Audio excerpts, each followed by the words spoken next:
श्री सरस्वत्यै नमः। श्री गुरवे नमः। वक्रतुंड महाकाय सूर्यकोटि समप्रभ निर्विघ्नं कुरु मे देव सर्वकार्येषु सर्वदा। या देवी सर्वभूतेषु बुद्धिरूपेण संस्थिता नमस्ते। या देवी सर्वभूतेषु शक्तिरूपेण संस्थिता नमस्तस्यै नमस्तस्यै नमस्तस्यै नमो। सर्वमंगलमांगल्ये शिवे सर्वार्थसाधिके शरण्ये त्र्यंबके गौरी नारायणी नमोस्तुते। गुरुर्ब्रह्मा गुरुर्विष्णु गुरुः साक्षात् परब्रह्म तस्मै श्री गुरवे नमः। जय जय राम कृष्ण हरि जय जय राम कृष्ण हरि हरि जय जय राम कृष्ण हरि हरि जय जय राम हरे राधा जय राम कृष्ण हरे। जया साजनी जन्मनामार्थधार जयानि सनामासनामात जया चामुखी सर्वदा नाम कीर्ते नमस्कार ब्रह्म चैतन्य मूर्ते। जय जय राम कृष्ण हरे हरि जय जय राम कृष्ण हरे राजा राम जय जय राम कृष्ण हरे।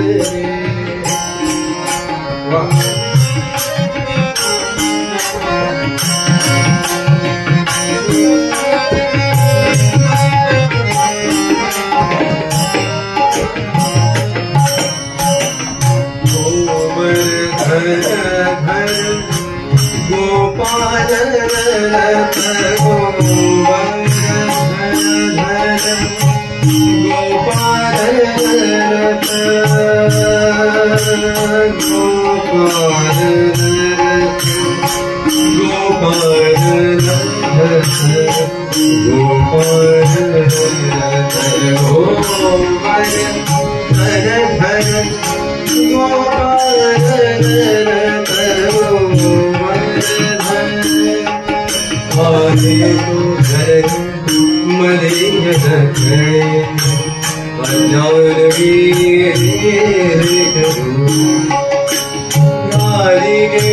प्रेम पाखर सदा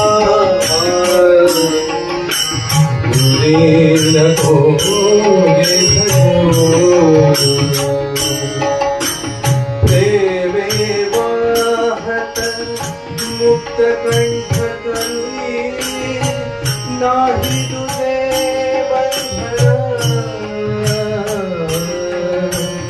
प्रल्हाद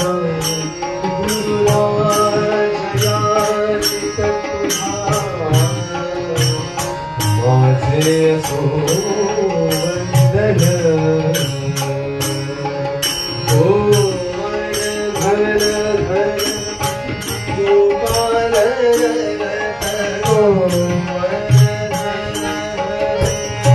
गोपाल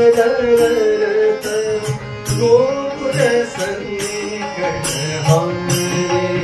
हरे जय जय राम गोकुल संकट हरे हरे जय राम कृष्ण हरे हरि जय राम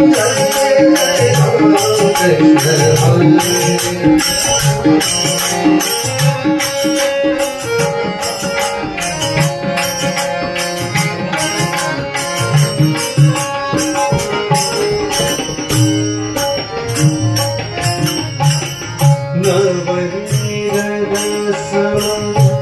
नवनीत प्रिय नवनीरदसम नवनीत प्रिय नवन विनोद विहारी नवन विनोद विहारी विहारी जय जय राम कृष्ण हरे हरे जय जय राम जय जय राम कृष्ण हरे। क्या बात है।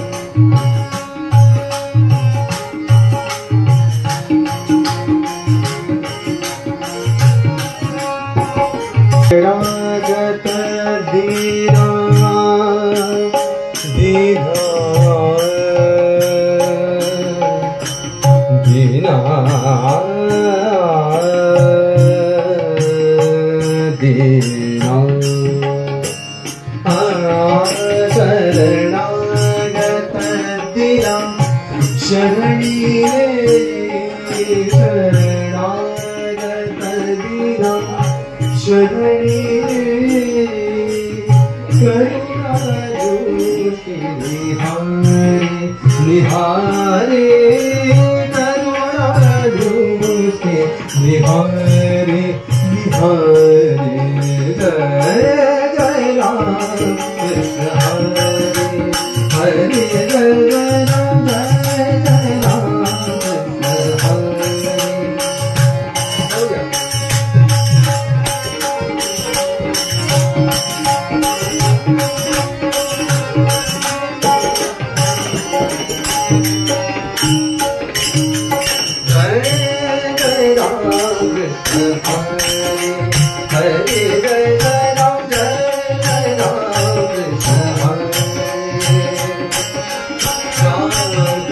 Hare Rama Krishna Hare Rama Krishna Hare Rama Krishna Hare Rama Krishna Hare Rama Krishna Rama Krishna Hare Rama Krishna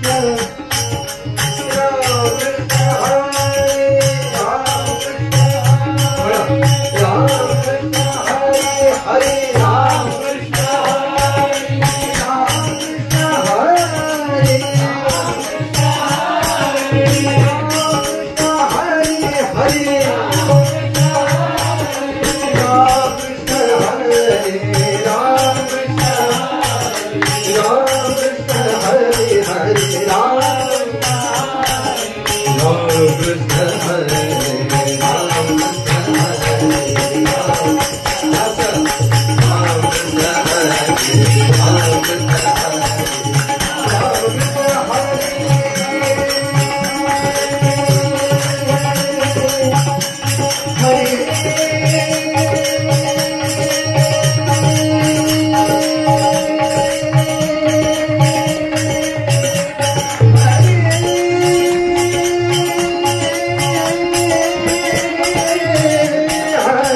Rama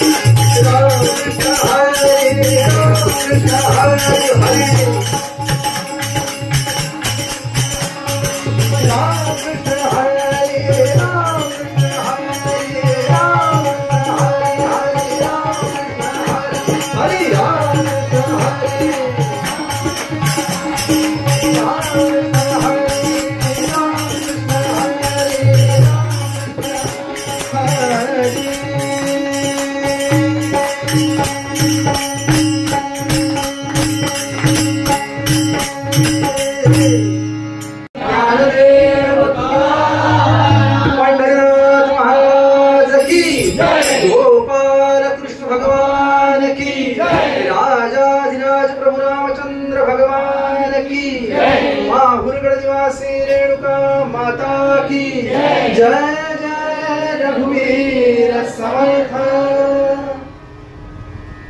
सद्गुरूंना आवाहन करूया.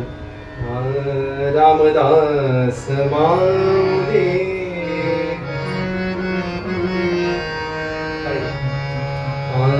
रामदास माऊली दया करी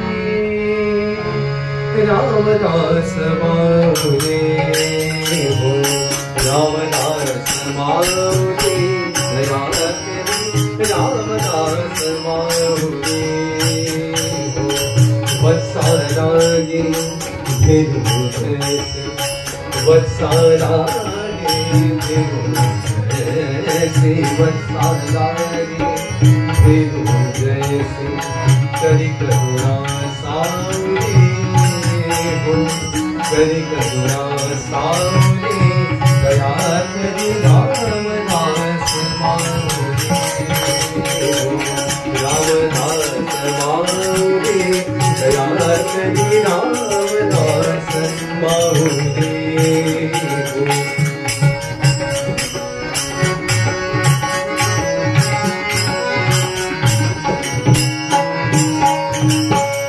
मदंत पाहून कोतरित ये, मदंत पाहून कोतरित ये, घेऊ तरित पाहुनी दया करी, घेऊ तरित पाहुनी दया करी, रामदास माऊली रामदास माऊली दया करी, रामदास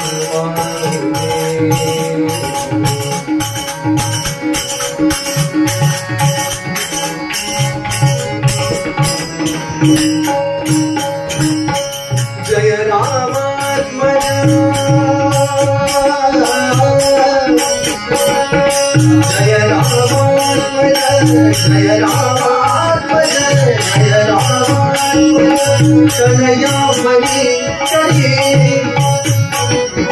सुख कर सावली दया करी, सुख कर सावली दया करी हो, रामदास माऊली, रामदास माऊली दया करी, रामदास माऊली, रामदास माऊली दया करी, रामदास माऊली। रघुपति राघव राजा राम, पतित पावन सीताराम, बोला रघुपति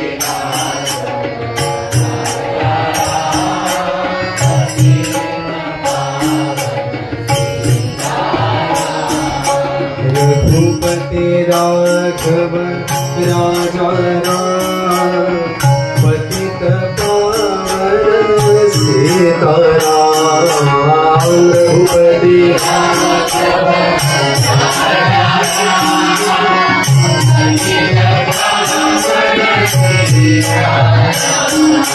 रघुपति रघुपति राघव राजा राम,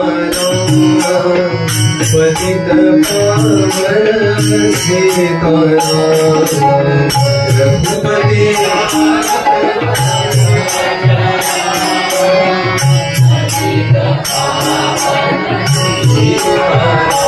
हो, रघुपति राघव राजा राम, पतित पावन सीताराम, रघुपति रघुपति राघव राजा राम, पतित पावन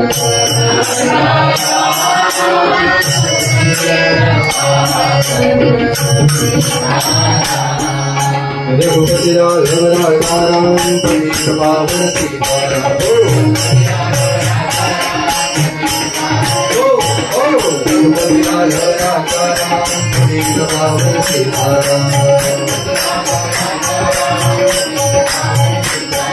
रघुपति राघव राजा राम, पतित पावन सीताराम,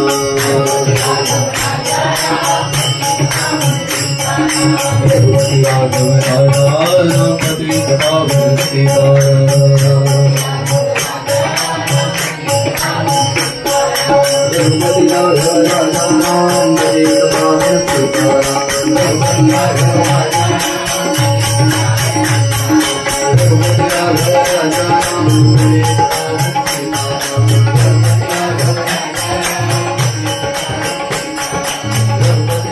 पतित पावन सीताराम,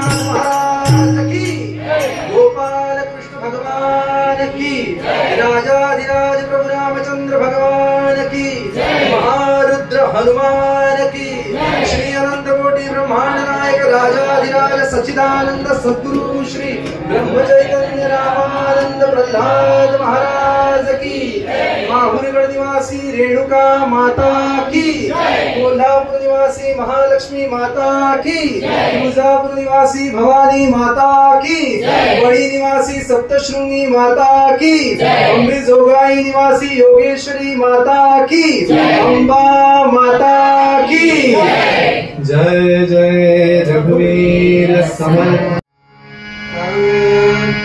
ऐसे अंतर परखी, ऐसे अंतर परखी, उड़ रेणु के सारखी, ऐसे अंतर परखी, उड़ रेणु के सारखी, ऐसे अंतर परखी, उड़ रेणु के सारखी।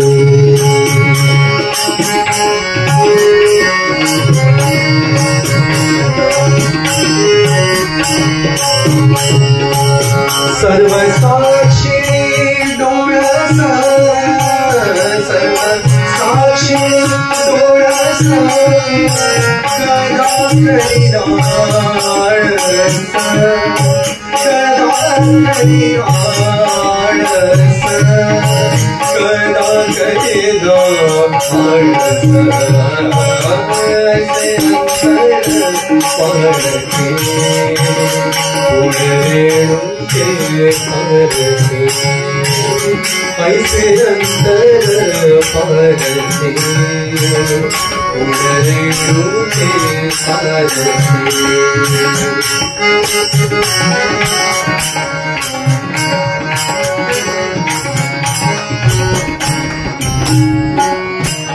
जाणे वीराचे कळकळ, जाणे वीराचे कळकळ,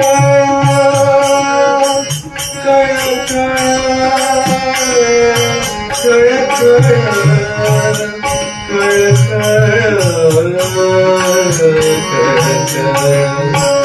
जाणे वीराचे, जाणे वीराचे कळकळ, भावनिया ये जवळ, भावनिया ये जवळ, भावनिया ये जवळ, ऐसे अंतर परखी, उड़ रेणु के सारखी, ऐसे अंतर परखी, उड़ रेणु के सारखी।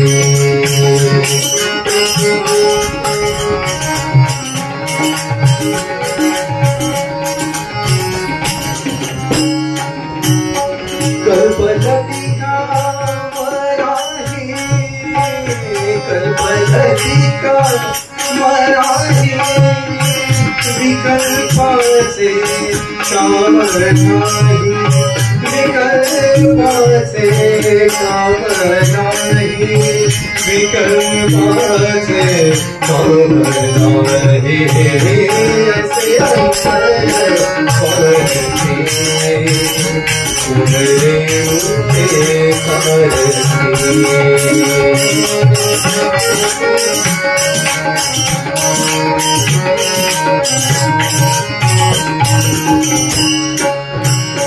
विष्णुदास भळे माझे, विष्णुदास भळे माझे, माया प्रेमामृत माझे, माया प्रेमामृत माझे,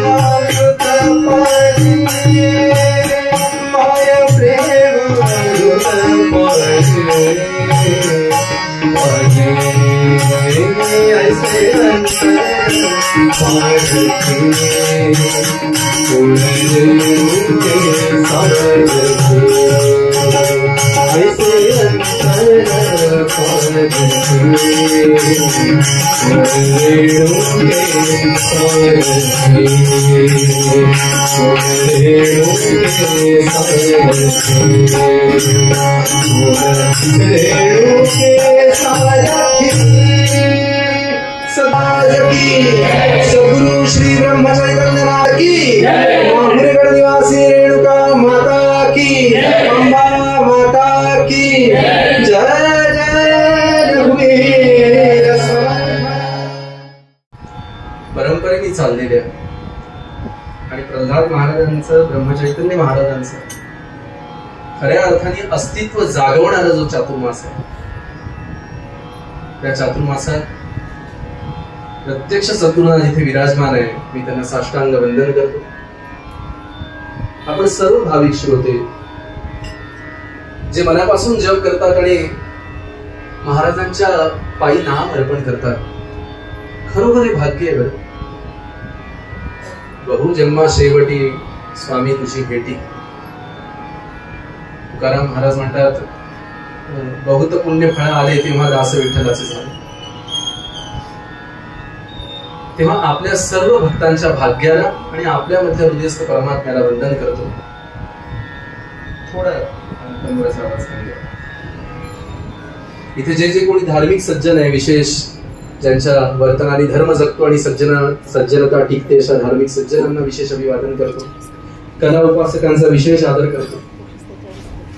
आज त्यांच्यामुळे सगळ्याच गोष्टी इतक्या उंचावर पोहोचल्या आहेत। साधारण मंगलाचरण आम्ही यासाठी जोरकसपणे करतो की जेणेकरून दणका चांगला व्हावा, पण नांदेडकरांना वेगळ्या दणकाची काही गरजच नाही म्हणतो, तेच इतरांना दणके देणार आहेत पुंडरी। पण सगळ्यांचाच एक ऋणानुबंध, एक नामाचा संबंध आपला जुना असल्या कारणाने मी आपल्या सर्वांच्या भाग्याला आणि आपल्या सर्वांना वंदन करतो। ज्येष्ठ श्रेष्ठ उपासकांच्या विषयी आदरभाव व्यक्त करतो, कला उपासकांच्या विषयी आदरभाव व्यक्त करतो, त्यांनाही वंदन करतो आणि निरूपणाला प्रारंभ करतो। श्रोते हो, ज्या वेळेला इथे यायचं ठरवलं, खरं तर चातुर्मासामध्ये साधारण कीर्तन सेवा इथे करावी अशी बरेच वर्षापासून माझी इच्छा असते आणि त्या योगी महाराज करूनही घेतात। पण मध्यंतरीचा काही काळ असं झालं की काही ना काही जमेच ना, ते तारखाच जमेना आणि ते येणं शक्य झालं नाही। पण प्रणवदादाच्या अत्यंत पाठपुराव्यामुळे मी इथे आज येऊ शकलो। त्यामुळे माझ्या पुण्यापेक्षा प्रणवदादांनी आपली पुण्य त्याला जोडली आहे, म्हणून आज माझं कीर्ती ते घडतंय। त्यामुळे प्रणवदादाचं विशेष अभिवादन करतो मी, मग त्याला वंदन करतो। त्यांनी पाठपुरावा केला म्हणजे अगदी एक तर पुरावा नाही तर पुरावा असा तो प्रेमाचा पूर आल्यामुळे मला अगदी येणं पावसात येता आलं।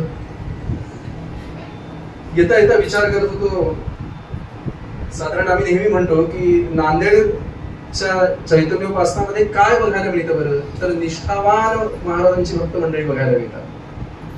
चैतन्योपासनेमध्ये आणखीन काय बघायला मिळतं, तर सर्व भगवंत सद्गुरु सन्मुख बघायला मिळतं। सगळं सद्गुरु सन्मुख, जे काय ना ते तिकडं, जे काय ना तिकडं, काही करायचं अर्पण, पहिले तिकडे अर्पण करायचं, मग सगळ्यांना। ही जी आपल्याला असं वाटतं हे सामान्य गोष्ट, हे काय आपण नेहमीच करतो, यामध्ये काय नवीन आहे। पण तुम्हाला कल्पना नाही, बाहेर हे बघायला मिळत नाही, बाहेर हे बघायला मिळत नाही। आमच्या यवतमाळकरांना हे पाहायला मिळत नाही। उपासना आमच्या घरापर्यंत सीमित असते, ती उत्तम चालते, ठीक आहे। पण सामूहिक उपासनेमध्ये सर्वांचे भाव जेव्हा एकवटतात ना, तेव्हा भगवंत चटकन प्रकट होतो। एकट्याच्या बळावर नाही आपल्याला भगवंत एकदम गाठता येत, पण सगळ्यांनी जर अर्थ तिने टाहो फोडला, प्रल्हाद महाराज प्रकट झालेच पाहिजे। ही जी धारणा आहे ना, ही धारणा बघायला आम्ही नांदेडला येतो। पण असं आहे की नांदेडचं वैशिष्ट्य किती जरी म्हटलं तरी यवतमाळकरांचं वैशिष्ट्य सोडलं नाही पाहिजे। काय आहे तुमच्या यवतमाळचं वैशिष्ट्य, तर नवरात्र हे आमच्या यवतमाळचं वैशिष्ट्य। आपलं काहीतरी सांगावं। पुणेकरांनी जर सांगितलं की आमची चितळेची बाकरवडी खाऊन पहा, असं म्हणतात की नाही, आम्ही म्हणतो आमच्या यवतमाळचं नवरात्र पाहून। आणि म्हणूनच आज असा विचार केला, यंदाच्या सेवेमध्ये जगदंबेला आणावं. मग ती रेणुका असो, ती महालक्ष्मी असो, ती सप्तशृंगी असो, ती अंबेजोगाई असो, योगेश्वरी असो, तिला आणावं कीर्तनामध्ये. साधारणतः जगदंबेची कीर्तन फारशी होत नाही. आमच्या नारदीय पठडीमध्ये जास्तीत जास्त कीर्तन जी आहे ना, ती सगळी एक रामदासी पद्धतीची, नाही तर तुकाराम महाराज नाथ काय म्हणतात त्या पद्धतीची, अगदी झालं वारकरी कीर्तन. पण जगदंबेचं कीर्तन करावं अशी एक इच्छा मनात आली आणि आज बसली आहे ती तिथे. आणि म्हणून निरूपणाला अभंग घेतलाय, त्याची एकदा आवृत्ती करतो. ऐसे अंतर पारखी, ऐसे अंतर पारखी, कोण रेणुके सारखी, सर्व साक्षिणी डोळस, कदा करिदाळस, जाणे तिनाची कळकळ, धावून ये जवळ, कल्पलतिका मनाही, विकल्पाचे काम नाही, विष्णुदास म्हणे माझे, विष्णुदास म्हणे माझे, माय प्रेमामृत पाजे. सद्गुरुनाथ महाराज की, अंबा माता की. शक्तीशिवाय मनुष्याचं कार्य होऊ शकत नाही. आम्ही हात हलवतो, आम्ही पाय हलवतो, यामध्ये शक्ती आहे म्हणून हलवतो. आम्हाला ते सहज वाटतं, यामध्ये काय विशेष आहे. पण म्हातारपणी पायाची शक्ती किती काय होतं. उठण्याचे आणि बसण्याचे कार्यक्रम सुरू होतात. कुंडली म्हणजे उठायचं आहे हे 15-20 मिनिटं आधी ठरवावं लागतं, मग उठता येतं. कुंडली का होतं असं? का आधी नव्हतं का? आधी तर तुम्हाला पळता येत होतं, आधी तुम्हाला पळण्याच्या शर्यतीत भाग घेता येत होतं. इतकंच नाही, गाडी चुकली तर ती कशी पकडायची याचं सुद्धा कला अवगत होती. माझ्या एकेकाळी मी अपडाऊन करताना काय धावपळ करत होते याचे रसभरीत वर्णन म्हातारपणी लोक करतात. पण आता भिंतीचा आधार घ्या, काठीचा आधार घ्या. का? शक्ती नाही. शक्ती कमी झाली की मग सगळे दुःख सुरू होते. या जगामध्ये शक्तीला अत्यंत महत्व आहे, अनन्यसाधारण महत्व आहे बघा. म्हणून भगवंत हा शक्ती वाचून राहत नाही आणि शक्ती ही भगवंत वाचून राहत. अपरिमित सगळीकडे शक्तीच भरली आहे बघा. ब्रह्मांडामध्ये शक्तीच भरली आहे आणि म्हणून तिला ब्रह्मांड नायिका म्हणतात. टेंबे स्वामी महाराजांनी परत केलाय, निजपद दर्शन दे जगदंबे, निजपद दर्शन दे, श्री महालक्ष्मी प्रणव रूपिणी, मधुकैटभ नाशिनी.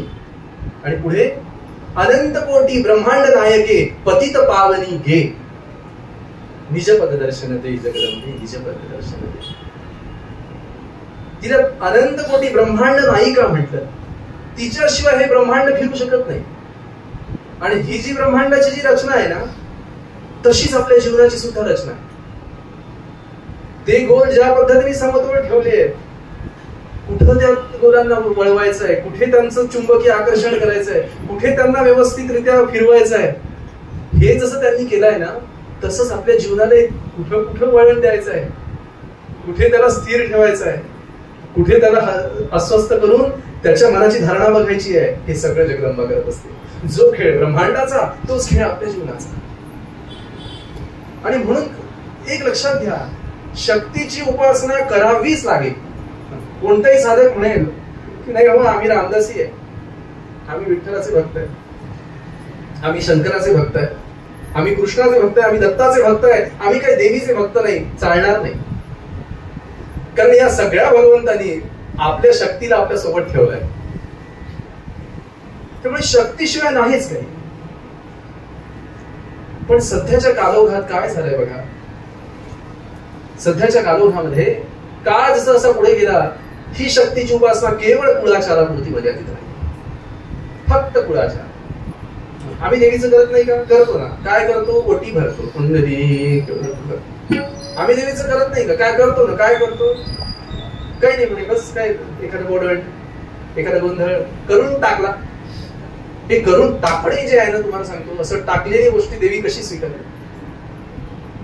आणि म्हणून विष्णुदास महाराज आपल्या पदामध्ये म्हणतात, किती अंतर पारखीये, ती अंतरंग पारखते, ती स्वतः अंतर्ज्ञानी तर आहेच आणि इतराचही अंतरंग ओळखते.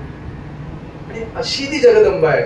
त्या जगदंबेला केवळ कुळाचारापुरतं, केवळ आम्ही आमचे व्रत वैकल्य करतो, नवरात्र पुरतं एवढं जर आपण केलं ना, तर तिच्या शक्तीला खरंच समजणं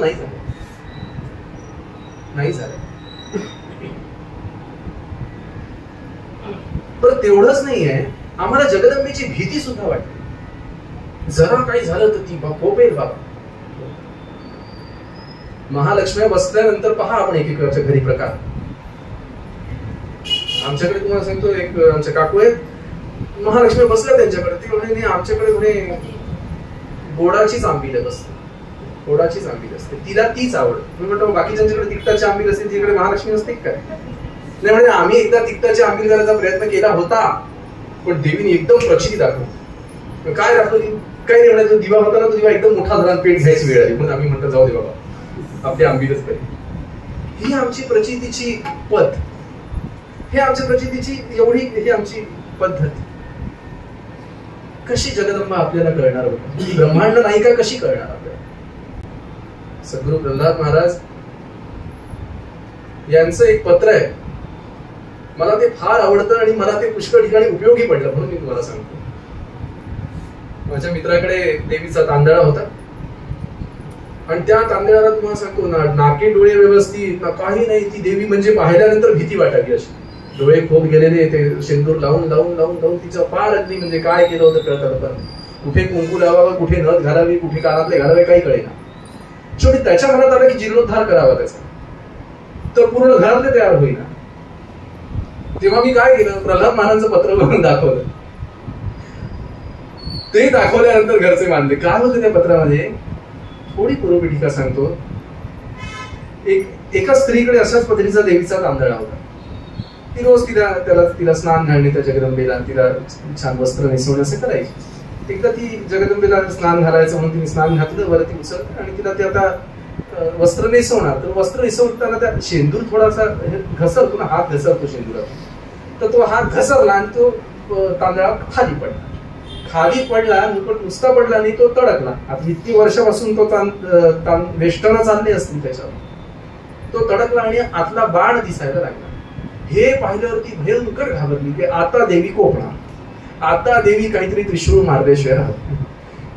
मी मुद्दा मला काय सांगायचंय की आम्हाला जगदंबेचं भय वाटतं. तसं तिला भयंकर भीती वाटली आणि तिने प्रल्हाद महाराजांना पत्र लिहिलं की महाराज काय करू आता, ती जगदंबा अशी झाली, तिचं शेंदूर वेगळं झालं, बाण वेगळं झाला, काय करू? तेव्हा महाराज काय म्हणाले, बाळ घाबरू नये म्हणाले, जगदंबा ही आपली माय आहे, हे विसरू नाही म्हणाले. माय आपल्या पोराला अपाय करील काय? किती गोड सांगतात तेव्हा. सद्गुरु पाय चुकवी अपाय, जीवा ताराया हाची उपाय. तशासारखं सद्गुरु म्हणतात, आपली आई आपल्याला अपाय करेल का? बरं तुझा उद्देश तिला पाडण्याचा होता काय? नाही म्हणाले, असं माझ्या मनात कसे. मग म्हणाले जर पाडण्याचा असता तर आपण पापी झालो असतो. मात्र तिला पूजा करायची होती, ते करता करता अनावधानाने तसं झालं, हरकत नाही म्हणाले. काय झालं नक्की? मूळ बाण बाहेर आला. चांगलं आहे म्हणाले. देवीचं मूळ स्वरूप काय आहे? प्रल्हाद महाराज लिहितात ना, नैनम छिंदंती शस्त्र आणि नैनम दहती पावक. महाराजांनी लिहिलेलं आहे की ती शस्त्राने तिला काही होत नाही, अग्नीने तिला काही होत नाही, तिला काही होत नाही. ती शक्तीच आहे ना, तिला काय होऊ शकतं? तिला काही होत नाही म्हणाले.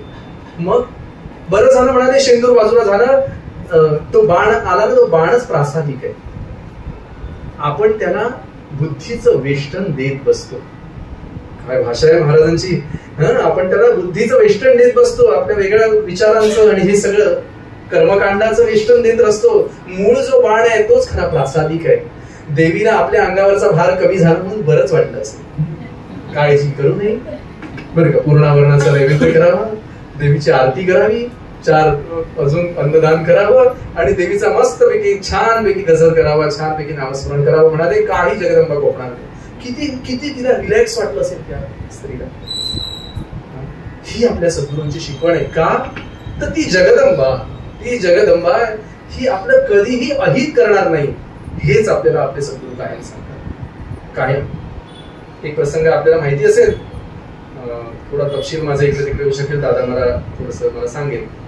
प्रल्हाद महाराजांचे नातेवाईक होते बरं का. त्यांचं नवीन लग्न झालं आणि लग्न झाल्यावर ते साखरखेड्याला आले. तर महालक्ष्मी यांचे पूजन करायचं म्हणून पहिल्यांदा महालक्ष्मी पूजन करायचं. महालक्ष्मी उभ्या केल्या महाराजांकडे. महालक्ष्मी होत्याच. सगळं ते आरास केली, काय ते छत केलं.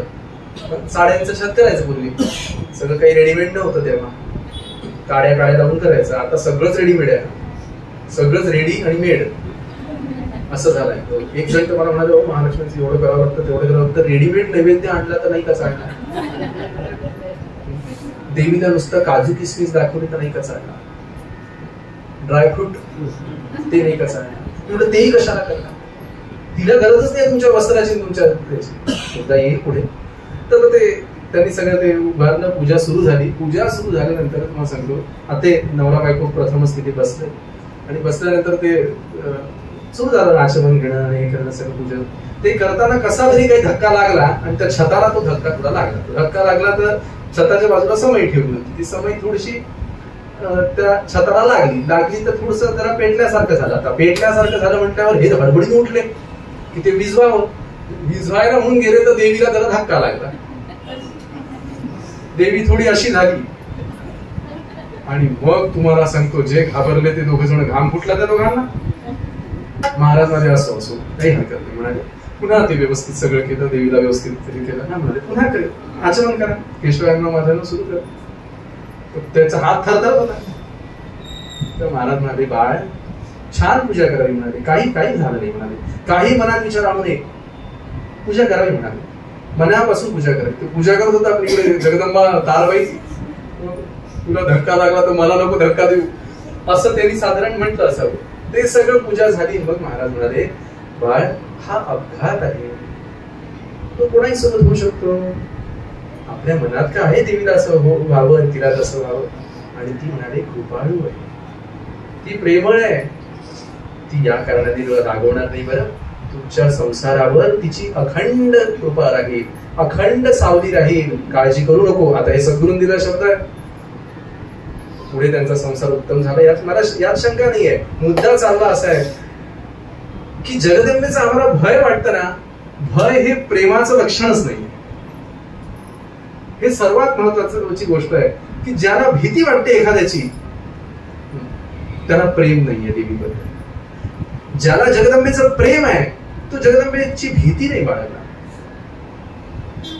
ती वाघीण आपल्या पिल्लाला अशी अलगद अशी उचलते बघा, त्याच तोंडाने ती शिकारही पकडते, त्याच तोंडाने ती त्या पिल्लाने उचलते. अगदी मानगुट उचलावं कसं उचलते, असं वाटतं आता यालाही घेतलं का काय. पण तसं नाही बोललो, ती अलगद उचलते. पिल्लू सुद्धा निर्धास्त असतं, तिच्या अंगावर खांद्यावर खेळतं. होतं ना असं. नरसिंहाने तुम्हाला सांगतो हिरण्यकश्यपूचा वध केला आणि वध केल्यानंतर काय झालं, इतके रागावले भगवान भयंकर की त्यांच्या समोर यायला लक्ष्मी सुद्धा घाबरली. ती आली समोर आणि ब्रह्मदेव म्हणाले, काय करावं आता, ही नरसिंह फार भयंकर संतापले, काय करावं. काही नाही म्हणाले, लक्ष्मीबाईला पुढे पाठवा. बायको समोर कोणाचं काय चालतं, कुंडली, तिला पुढे पाठवा म्हणून लक्ष्मी आल्या. लक्ष्मीबाई ठुमकत तुम्हाला होतं ना सारखं नारायण नारायण म्हणता, आता नारायण म्हणू नका, लक्ष्मी नारायण म्हणा, असं म्हणून ती पुढे गेली. तर नरसिंहाने हुरूर केलं एकदम. म्हणून ती लक्ष्मीबाई लगेच घाबरून मागे पळाली. थोडं स्वर धरून लक्ष्मीबाई घाबरून मागे पळाली. असं का केलं म्हणून नरसिंहाने त्यांनी दाखवून दिलं की वर्षातून एकदा तरी नवऱ्याने असं करत जावं, म्हणजे वर्ष चांगलं जावं. मग मुद्दा काय चाललाय आपल्या, भीती या विषयावर आपण बोलतोय. मग ब्रह्मदेव म्हणाले, हे काही चालणार नाही, मात्र ज्याच्यासाठी हा अवतार झाला त्याला बोलवा आणि प्रल्हादाला बोलवा. केवढंच लेखून ते पटकन गेला जवळ धावत. तिथं 8 वर्षाचा होता, काहीतरी 8-9 वर्षाचा. तो धावत तिथे गेला वरती आणि त्यांनी एकदम पायावर डोकं ठेवलं. ते पाहिल्याबरोबर तुम्हाला सांगतो, एवढा क्रोधायमान झालेला तो नरसिंह, त्यांनी पटकन त्याला घेतलं आणि जवळच घेतलं, असं छातीशी ठेवलं. आता त्याच्या आयाळामध्ये तो दबून गेला. इतरांना वाटलं जसं राक्षसाला घेतलं, हिरण्यकश्यपूला घेतलं तसं यालाही घेतला. बरं का. पण नाही, त्याला कुरवाळलं आणि चाटू लागले. नरसिंह चाटू लागले, तुला सिंह आहे ना तो, चाटू लागले. आणि मग म्हणाले, प्रल्हादा, पहिलं वाक्य नरसिंहाचं, क्षमा कर मला, मला यायला उशीर झाला का रे, मला यायला उशीर झाला का, तुला खूप कष्ट झाले ना, फार तुला अग्निदिव्यातून जावं लागलं ना, तुला त्रास झाला रे, मला यायला उशीर झाला का रे. प्रल्हादाने काय उत्तर दिलं ते तर आहेच आहे, पण मला तुम्ही सांगा, प्रल्हाद घाबरला का हो नरसिंह. मग आम्ही आमच्या जगदंबेला का घाबरालो, आम्ही आमच्या जगदंबेला का भीती बाळगावी अशी. जोपर्यंत ही भीती आहे तोपर्यंत प्रेम. ती माझ्या रक्षणाकरता आली आहे, माझी आई घरी आली आहे, ती जेवायला नाही आलेली आहे आमच्याकडे, ती माझ्याकडून उपासना करून घ्यायला आली आहे. आमच्या महाराष्ट्राला सगळं तसंच लागतं. कोणी सांगितलं हे, ते करू नये हा विषय नाही आहे. कुळाचाराच्या विरोधात मी काहीतरी बोलते असं समजू नका, पण ते करत असताना त्याचं जर ओझं वाटत असेल तर मग उपासना फलद्रूप कशी होणार. ते करत असताना जर आता काय बाबा आल्या बा महालक्ष्मी, ते करणंच आहे आमच्याकडे, कुळाचार असतो ना, इतकं करावं लागतं काय, सकाळपासून त्याच्यामध्ये लागून एवढा कुठे होतं आजकाल. आम्ही तर बाईच सगळं चालतं ना असं. मुद्दा काय चाललाय बघा, मला सांगायचा मुद्दा हा आहे की हे जोपर्यंत आपल्याला ओझं वाटेल तोपर्यंत जगदंबा कृपा करणारच नाही, ती खऱ्या स्वरूपात दर्शन देणारच नाहीये. का तर सर्व साक्षीणी डोळस आणि कदा करीना आळस. आज दोनच हे बघणार आहे आपण. ती सर्व साक्षीणी आहे, ती सगळं बघते. तुम्ही काय कुळाचार करता ते तर ती बघतेच, पण यापेक्षा तुमचा भाव बघते, तुमच्या मनामध्ये काय चाललंय ते बघते, तिच्या समोर काय चाललंय ते बघते. माणसं कुळाचारामध्ये अडकतात खरे, पण देवीसमोर बसून आता मी काही उपासना करतो, देवीसमोर मी काही भजन म्हणतो, तिच्यासमोर काही श्रीसुक्ताचे आवर्तन करतो, नाही होतो ते नाही होत. बस जेवायला काय, मग तिला काय कमी आहे. कोल्हापूरला रोज पुरणपोळीचं नैवेद्य आहे, माहूरला रोज पुरणपोळीचं नैवेद्य आहे. तिला हवं ते पकवान ती केव्हाही निर्माण करू शकते, खाऊ शकते. शाकंभरी आहे ती, तिला आपल्या वडापुरणाची काय हे, पण ती स्वीकारते यासाठी की या निमित्ताने घरामध्ये गोडधोड होतं, घरामध्ये सर्वांगीण परिपूर्ण अन्न होतं आणि प्रसाद तिचा मी ग्रहण करतोय. हा प्रसाद मला वर्षभर तिच्या स्मरणाची जाणीव देईल म्हणून तो प्रसाद आहे. अशी जी भावना आहे ना, ही जी भावना आहे, ती भावना मनुष्याला अधिक प्रेरक ठरते. नाही तर मग तुम्हाला सांगतो, नवस करायचा,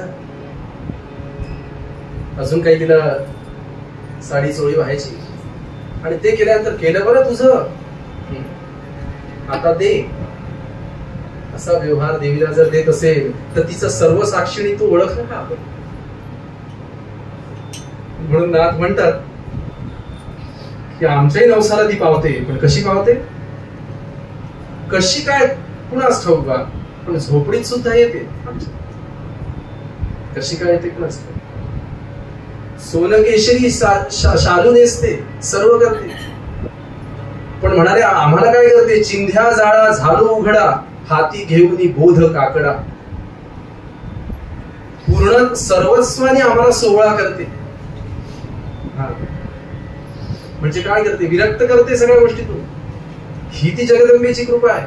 तिची माया असेल तर ती मायेत गुंतवते ही, आणि तिची इच्छा असेल तर ती मायेतून सोडवते.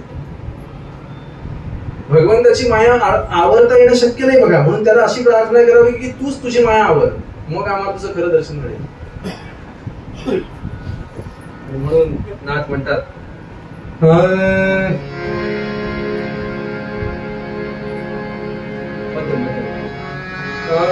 नवसाला पावली आई माझी, नवसाला पावली, नवसाला पावली आई माझी, नवसाला पावली, हो नवसाला पावली आई माझी, नवसाला पावली. कशी कळेला आजच्या अचानक झोपडीत आले, कशी कळेना अचानक झोपडीत आले.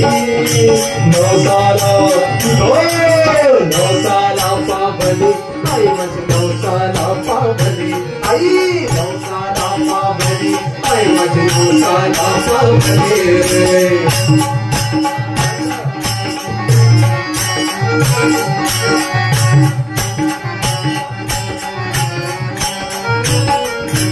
सोनकेशरी शालू पिवळा, सोनकेशरी शालू पिवळा, भाळी तो मळवट भरला, भाळी तो मळवट भरला. सोनकेशरी शालू पिवळा, सोनकेशरी शालू पिवळा, भाळी तो मळवट भरला, भाळी तो मळवट भरला. सुवर्ण पैंजण नाचत मुरळत आकाशी चालली, सुवर्ण पैंजण नाचत मुरळत आकाशी चालली. नवसाला पावली, आई माझी नवसाला पावली, नवसाला पावली, आई माझी नवसाला पावली, नवसाला पावली, आई माझी नवसाला पावली.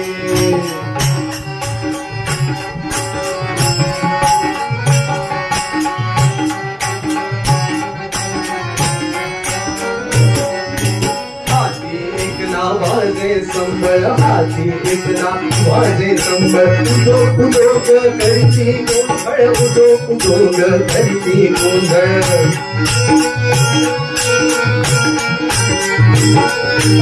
म्हणाणार हा मोठी भरता, आतापर्यंत हे सांगितलं, म्हणणार घ्या साडी घ्या, हे द्या ते द्या, पण नाथचे म्हणलं होतं हे नाहीये. फळ नारळ काय आहे तर म्हणाले आमच्या देहाचं वस्त्र, आणि नारळ काय तर आमचं श्रीमुख. हे नारळ मी तिच्या पदरात तिच्या पायाशी वाढल्यानंतर काय झालं, म्हणाणार पोटी भरता गया घरी हसली, म्हणाणार पोटी भरता गया घरी हसली. नवसाला आई नवसाला पावली, आई माझी नवसाला पावली, आई नवसाला पावली, आई माझी नवसाला पावली. कशी कळेना अचानक झोपडीत आले, कशी कळेना अचानक झोपडीत आले. नवसाला पावली, आई माझी नवसाला पावली, नवसाला पावली, आई माझी नवसाला पावली, नवसाला पावली, आई माझी नवसाला पावली.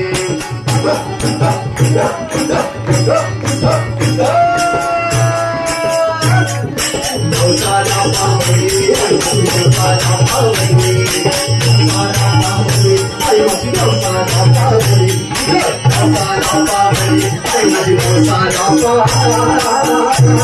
पावली. अंबा माता की जय. एक कथा सांगतो म्हणजे आपल्या लक्षात येईल.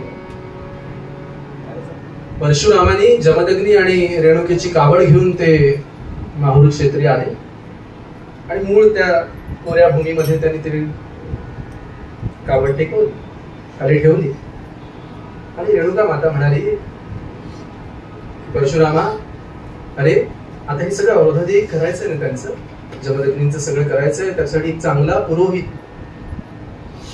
चांगला ब्रह्मवृंद असलेला असा चांगला हे पाहिजे, आपल्याला अधिकारी व्यक्ती पाहिजे. परशुराम म्हणाले, अहो इथे आजूबाजूला काहीच नाही ना, पाणी नाही म्हणून मी ते मातृकुंड बाण हे करून केलं, इथे आजूबाजूला काही वस्ती नाही तरी बघतो आई. म्हणाले, अरे काळजी करू नकोस, बाजूच्या शिखरावर एक अवधूत राहतो, बाजूच्या शिखरावर अवधूत राहतात. कोण राहतात आई? म्हणाले, अरे प्रत्यक्ष दत्तात्रय राहतात, तर तू त्यांच्याकडे जा. नीट ऐका बरं, नीट ऐका. जगदंबेचं स्वरूपही त्यामध्ये आपल्याला कळेल, आणि भगवंत सुद्धा शक्तीला कसा बघतो ते सुद्धा आपल्याला कळेल. ते म्हणाले, जा तुझ्या त्या शिखरावर आणि दत्तात्रयांना आवाहन कर, त्यांना वंदन कर, त्यांना सांग की असं असं करायचंय, तर तुम्ही पौरोहित्य करायला याल का? असं म्हणून तू त्यांच्याकडे जा. ठीक आहे म्हणजे परशुराम काय आई जे सांगितलं त्याप्रमाणे करणार. निघाले परशुराम, शिखरावर गेले दत्ताच्या आणि पाहिलं काय तर म्हणाले एक मोठं सरोवर त्यांनी पाहिलं. दत्त शिखरावर त्यांनी काय बघितलं, एक मोठं सरोवर पाहिलं. त्या सरोवरात एक कमळ होतं. त्या कमळामध्ये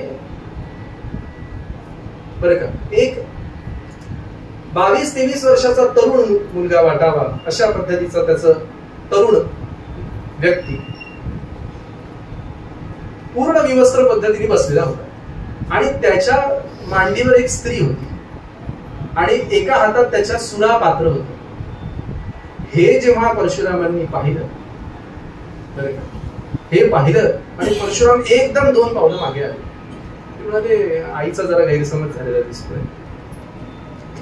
ते अवधूत आहे, तिथे दत्तात्रय आहेत, हे तर कोण दिसतंय आणि दत्तात्रय नक्की कोण आहेत, काय आहेत, काय हे त्यांचं असं दर्शन नको. म्हणाले यांच्याशी बोलणंही नको, त्यांच्याशी यांना बोलवणंही नको.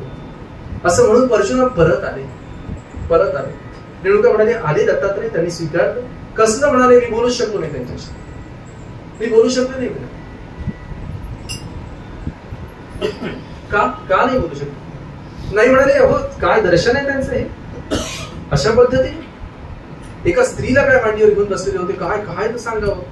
तेव्हा ती रेणुका हसली आणि म्हणाली हरकत नाही, असं कर म्हणाले आता मी तुझ्यासोबत चालते. आणि रेणुका परशुरामासोबत दत्तात्रयाच्या शिखरावर गेली. ती गेली आणि तुम्हाला सांगतो परशुरामांनी समोर पाहिलं तर दत्तात्रय म्हणजे काय मागे कामधेनू 4 कुत्रे समोर आणि खूप सुंदर दर्शन, अगदी शांत बसलेले एकटे, कोणी नाही तिथं. छान काशाय वस्त्र घातलेलं आहे, 3 शिरे 6 हात तया माझा दंडवत, असं छान दर्शन त्याला झालं. औदुंबराच्या एका कट्ट्यावर ते बसलेले होते आणि जगदंबा आली म्हणून त्या समोर आले आणि सगळं बोलणं झालं. मातेनी सांगितलं रेणुका मातेने की असं असं करायचं आहे तर तुम्ही पौरोहित्य कराल का? आनंदाने करेन म्हणाले, हे येतो म्हणाले. परशुराम मात्र साशंकतेने उभे होते, काही बोलले नाही. परशुराम होते कोकणस्थानची वस्ती त्यांनी तो सोड बरं का मंडळी, पटलं नाही तर आम्ही अजिबात बोलत नाही, जातही नाही तिकडे. त्याला पटलं नाही ते, पण आता आईने म्हटल्यानंतर काय करतात. तेव्हा दत्तात्रय म्हणाले परशुरामा काही शंका आहे तुझ्या मनात? तुझ्या मनात काही शंका आहे? नाही म्हणाले माझ्या मनात इतकीच शंका आहे, मी स्पष्ट बोलणारा व्यक्ती, माझ्या मनात एवढीच शंका आहे की आता या आधी मी जे आलो ते स्वरूप तुमचं खरं की हे आत्ताचं खरं? ते स्वरूप खरं की हे खरं? दत्तगुरूंनी त्याला विचारलं होते. दत्तगुरु आहे, गुरु तत्व म्हणजे दत्त आहे. हा लक्षात घ्या, आम्ही रामोपासक आम्ही शिवोपासक हा विषय नाहीये. दत्त हा सगळीकडे कायम आहे. प्रल्हाद महाराज दत्त आहे, ब्रह्मजित महाराज दत्त आहे, कारण ते सद्गुरु तत्व आहे. त्यांना काहीतरी आपण बोलल्यानंतर ते काहीतरी उत्तर असं होत नाही, फार नेमकं नेमकं. मग दत्तगुरु काय म्हणाले त्यांना, काय बोलतोस तू? नाही म्हणाले मागचं जे मी आता बघितलं ते दर्शन तुमचं खरं की हे दर्शन खरं? काय म्हणाले नक्की खरं? दत्तगुरु म्हणाले तुला कोणतं वाटतं खरं ते सांग, तुला कोणतं वाटतं खरं? तर म्हणाले आधीचं खरं, आधी जे पाहिलं तुमचं ते खरं. दत्तगुरु म्हणाले का असं काय वाटतं तुला? तर म्हणाले एकांतात मनुष्य जसा वागतो ना तसा तो असतो. मंडळी लोकांतात सगळेच चांगले असतात. कसं काय चाललंय तुमचं, आमचं म्हणजे काय, आम्ही कोणाच्या अध्यात्मिकमध्ये. पण तुम्हाला सांगतो एकांतात असलं की याचं काय त्याचं काय तसं, याचं काय तसं. एकांतात जो ताळ वागतो ना ते त्याचं खरं स्वरूप असतं. तेव्हा दत्तगुरु हसले आणि म्हणाले इथेच तू फसलास. म्हणाले इथेच तू फसलास. एक लक्षात घे म्हणाले, तू पहिल्यांदा आला तेव्हा कसा आलास आणि नंतर आला ते कसा आला, याच्यामध्ये काही बदल झाला का? बदल झाला का? तर म्हणाले काय बदल होणार? पहिल्यांदा येताना मी फक्त एकटा आलो होतो एवढंच. येताना फक्त आता मग आमची जगदंबा आली, रेणुका माऊली आली आहे माझ्यासोबत, बस एवढाच फरक आहे. म्हणाले अरे तोच फार महत्वाचा फरक आहे. म्हणाले याचं कारण असं आहे की मला फक्त ती जगदंबा जाणू शकते. पुंडरीक वरदा दुसरं मला कोणीही जाणू शकत नाही, माझ्या स्वरूपाला कोणीही जाणू शकत नाही. ही कथा सांगून आमचे एक फार अभ्यासू व्यक्तिमत्व असलेले साधक म्हणाले, कोणीही दत्ताच्या उपासकांनी छातीवर हात घेऊन सांगावं की मी दत्ताला पूर्ण ओळखलाय. काय हवं ते हरवू म्हणाले मी. दत्ताला पूर्ण ओळखणं अत्यंत कठीण आहे, शक्यच नाही ते. त्याला ओळखणारी फक्त त्याची शक्ती आहे आणि ती म्हणजे रेणुका माता. आता ती प्रत्यक्ष आल्यामुळे म्हणाले मला खऱ्या स्वरूपात प्रगट व्हावं लागलं आणि आता तुला खरं दर्शन मिळालं. मला फक्त ती जाणू शकते. मला सांगा, भगवंताच्या शिवाय शक्ती जर राहू शकत नाही तर शक्तीशिवाय भगवंत राहील का? आणि म्हणून ब्रह्मचैतन्य महाराज असो, रामानंद महाराज असो, प्रल्हाद महाराज असो, आनंदसागर महाराज असो, सगळ्या सत्पुरुषांनी, ब्रह्मानंद महाराज असो, यांच्या प्रत्येकांच्या चरित्रामध्ये जगदंबा कुठे ना कुठे आलेलीच आहे. आलेलीच आहे. तुम्ही म्हणा आनंदसागर महाराजांना कुठे दिसली जगदंबा? अंबडला होती ना, मत्स्योदरी म्हणून होती. अंबडला आपण जर गेला तर आजही मत्स्योदरी म्हणजे मास्याच्या सारखा त्या देवळाचा आकार आहे, म्हणून मत्स्योदरी. पण तिथे जगदंबा 3 स्वरूपात आहे, महालक्ष्मी, सरस्वती आणि महाकाली. अशा 3ही स्वरूपात ती विराजमान. सत्व, रज, तम 3ही गोष्टीचा तिच्यामध्ये अंतर्भाव आहे. सत्व असते तेव्हा ती सरस्वती होते, बुद्धी प्रदान करते, वाणी प्रदान करते. रज असते तेव्हा लक्ष्मी येते, ती सर्व सुख संपत्ती आपल्या सभोवती उभी करते. आणि यथावकाश त्याचा जर अहंकार आपल्याला झाला तर मग महाकाली येते आणि अहंकाराचा नायनाट करते. हे फार महत्वाचं आहे बरं का. ती विध्वंसकारी नाही आहे, ती विषयाचा विध्वंस करते. ती त्या विषय विचाराचा विध्वंस करते, कारण विषय हा हे विष आहे असं तिला वाटतं. ते भगवंतापासून दूर नेतं. म्हणून मुद्दा चाललाय की अशी जगदंबा कशा स्वरूपात नटते. संतांनी इतकं सुंदर वर्णन केलंय. विवेकाचा चुडा हातात धरते, विवेकाचा. अजून काय करते? तमोगुण असेल तर कुंकुमासारखं लावते आणि निर्विकल्पाचं वस्त्र लावते. तिला विकल्प नाही जमत. माझ्या ऐवजी दुसरं कोणी तिला जमत नाही. ती आहे ना बस, ती मला मिळाली. रेणुका आई मला मिळाली आहे ना बस, मला दुसरं काही नको. आम्ही नवस सायास इतके करतो ना, याला नमस करतो करा, त्याला नमस करा. त्यामुळे कोणी म्हणतो हा नाही याच्यापेक्षा की नाही सुद्धा शंकराची पॉवर जास्ती आहे. पटकन पाणी टाकलं की प्रसन्न. त्याला इतकं भिजवलं मग आता तो पावसात भिजवतोय. त्याला पाणी प्रिय आहे हे सगळं ठीक आहे, पण त्याला भाव प्रिय आहे बघा. पण आमच्याकडे देवाची चलती कोणाची काय होईल काही सांगता येत नाही. मग त्याचे नवस, मग याला त्याला कोणत्या तरी धडकेनी दार उघडावं असं ते आहे बघा. पण एकही जण येत नाही. याला हाक मार, त्याला हाक मार, त्याच्यावरची एकाच तर हाक मार. मी तिला सांगितलं जगदंबेला, ती काय काम केल्याशिवाय राहत नाही. आणि तुम्हाला खरोखर सांगतो, एकच वाक्य पुरेसं आहे जरा, की कुलदेवता आपली जी असते ना, जी आपली कुळातली देवी असते, ती आपल्याला सांभाळतेच. आपल्या कुळात पिढ्या तिची उपासना चालते. भगीरथाच्या एका प्रयत्नाने गंगा आलेली नाही. पिढ्या त्याची उपासना चालत आली आणि भगीरथाने जेव्हा उपासना केली, तीच उपासना, तेव्हा ती फलद्रूप झाली. पण त्या फलद्रूपला बॅकलॉग काय होता? इतक्या पूर्वजांची उपासना. तसं माझ्या कुलदेवतेचं माझ्या आजोबांनी केलंय, माझ्या वडिलांनी केलंय, माझ्या पणजोबांनी केलंय. माझ्या पिढीत जात ते त्या देवीचं मी करतोय. आणि आता ती जगदंबा माझ्यावर लक्ष देणार नाही का? माझ्या कुळाला इतकी वर्ष तिने रक्षण केले की नाही? आणि तुम्हाला खरोखर सांगतो, मी मनापासून त्या जगदंबेला प्रार्थना करा. कोणी असो, रेणुका असो, महाराज, सगळ्या एक आहेत. त्यांच्यासमोर उभं राहा, म्हणा आई तुझ्या पायी मी शरण आलोय, तू मला उद्धार पाहिजे. मला चांगली प्रेरणा अंतःकरणात जागव. असं आपण केलं ना, तर तुम्हाला सांगतो, आपलं काही चुकलं असेल, आपल्या जीवनामध्ये काही रीत असेल, कमी असेल, जगदंबा ती भरून काढते. ती भरून काढते. विवेक चूडा देऊन हे तमो गुणाचे, विवेक चूडा देऊन हे तमो गुणाचे कुंकुम तेही, तमो गुणाचे कुंकुम तेही, निर्विकल्प वस्त्र द्याले, निर्विकल्प वस्त्र द्याले,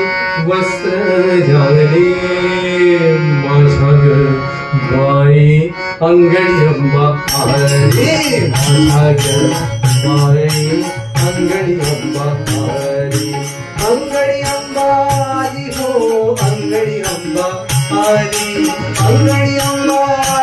अंगणी अंबा आली माझ्याकडे बाई अंगणी अंबा आली माझ्याकडे बाई अंगणी अंबा आली माझ्याकडे बाई अंगणी अंबा आली. अशी जगदंबा अंगणात येते आणि ती जी कळकळीची हाक आपण मारली ती लगेच जवळ येते, लगेच जवळ येते. खऱ्या शरणागताला भगवंत दूर नाही बरं, पण ती शरणागताची हाक मारण्याकरता तरी आपण उपासना केली पाहिजे. महाराजांचं वाक्य आहे, याचं म्हणायचंय की राम नाम घेताना एक नाम असं थरारून येईल की त्या भगवंताला असं वाटेल कुठे आहे तो माझा भक्त, कुठे आहे तो माझा दास. त्याला चैन पडणार नाही म्हणाले, पण ते एक नाम येण्याकरता कोट्यानो कोटी नाम घ्यावं लागेल, तेव्हा पुढे ते तळमळीचं नाम. आपण अनेक प्रसंग बघणार आहे, उद्या आपण थोडस या विषयावर चिंतन करणार आहे. आज एवढंच नको, ती सर्वसाक्षिणी डोळस आहे, ती आळस न करणारी आहे, पण ती कोणाकडे धावत जाते तर जाणे दिनाची कळकळ. जो दीन आहे, जो लीन आहे, त्याचीच कळकळ ती जाणते. तेव्हा आम्हाला काही गरज नाही, आम्ही या देवाचं करतो ना, आम्हाला देवीचं काही गरज नाही. पण देवीलाही तुमची गरज नाही. देवी काय करते तुम्ही लक्षात घ्या. जगदंबा अवकृपा करत नाही, ती फक्त सावली काढून घेते. कुंडली कल्पना करा, उन्हात आपण चाललोय रस्त्याने आणि ती आईने असा पदर घेतला डोक्याला, ऊन लागतंय ना एवढं पोराला, असं. ती म्हणाल आई काय बावटासारखं वाटतं, ते चार लोक पाहतात माझ्याकडे, कशाला तुझा पदर डोक्यावर, कसं वाटतं मला, आता मी मोठा झालोय. आईने पदर काढून घेतला, काय होईल, वरती ऊन आहेच ना, ते ऊन लागेलच. तसं तिने पदर काढलं की ऊन लागल्यानंतर म्हणतो हा देवीची अवकृपा झाली. अवकृपा नाही झाली, तूच सांगितलं पदर बाजूला करत. तेव्हा तिचा पदर सदैव आपल्या डोक्यावर असावा असं वाटणं तिच्या कृपेचंच लक्षण आहे. आणि ते वाटण्याकरता तळमळीने हाक मारणं आवश्यक आहे. ते वाटण्याकरता खऱ्या अर्थाने शरण जाणं आवश्यक आहे. ते कसं जायचं ते आपण उत्तरंगात बघणार आहोत. मला एकाने म्हटलं का माहूरची रेणुका एवढे तांबूल घेते हे घेते, तिच्याविषयी काहीतरी सांगा, 2 शब्द. तर तुम्हाला सांगतो, प्रत्येक देवीचे एक वैशिष्ट्य आहे. कोल्हापूर महालक्ष्मीची मूर्ती आपण पाहिली आहे का, मोठी गदा घेऊन आहे ती, पण गदा हातात अशी नाहीये, ती गदा अशी तिने धरली आहे बरं का, लक्षात घ्या. फार तिने अशी हळुवारपणे धरली आहे. का तर ती आता राजसिंहासनावर बसली आहे. आता काही गदेचं काम नाही, आता काही गदेचं काम नाही, ते फक्त आयुध म्हणून ठेवायचंय म्हणून तिने अशी फक्त धरली आहे. त्याच्यामध्ये एक सौंदर्य आहे. पण ज्यावेळेला ती पालखीला निघते ना कोल्हापूरची जगदंबा, तेव्हा काय करते तर तिच्या हातात वरती गदा आहे. तुम्ही जर तिची उत्सव मूर्ती बघाल तर तिची गदा अशी वर आहे. आता ती बाहेर निघाली आहे, केव्हा शस्त्राचं काम पडेल काम नाही, कल्पना नाही, म्हणून तिने गदावरती घेतली आहे. प्रत्येक श्रीमूर्तीचं वैशिष्ट्य आहे बघा. तुळजाभवानीची मूर्ती बघा तुम्ही, अहो ज्या मूर्तिकाराने इतकी सुंदर अप्रतिमरित्या त्याचं रेखाटन करता आलं, इतकी सुंदर सुबक मूर्ती घडवता आली, त्या मूर्तीला तुम्ही बघितलं कधी? खाली रेडा आहे, एकीकडे ऋषी आहे ध्यानस्थ असलेले, आणि महिषासूर आहे. तो महिषासूर इतका लहान दाखवलाय, देवी मोठी दाखवली आहे. प्रपोर्शनेट वाटतं का हे सांगा बरं. म्हैस आणि जगदंबा, म्हैस केव्हाही मोठीच असेल की नाही, पण मूर्तीमध्ये म्हैस इतकी लहान आहे की त्यापेक्षा जगदंबा मोठी आहे. असं का दाखवलं असेल? मूर्तीचं वैशिष्ट्य सांगतोय. तुळजाभवानीच्या मूर्तीचं वैशिष्ट्य असं आहे की या सगळ्यांमध्ये सुद्धा जगदंबा मोठी आहे. तिथे महिषासूर मोठा नाही दाखवायचा. अजिंठा वेरूळच्या लेणीमध्ये महिषासूरासोबत जगदंबेचं युद्ध आहे, त्याच्यामध्ये महिषासूर अवाढव्य दाखवलाय, जगदंबा लहान दाखवली. तिथे त्यांना युद्ध दाखवायचंय. पण जेव्हा ती जगदंबेची मूर्ती करायची आहे तेव्हा जगदंबाच मोठी दिसली पाहिजे, महिषासूर लहान असला पाहिजे. तुम्हाला आता रेणुकेबद्दल सांगा, रेणुकेबद्दल सांगा. तर म्हणजे रेणुका जी आहे ना, तिला तांबूल फार प्रिय, फार प्रिय.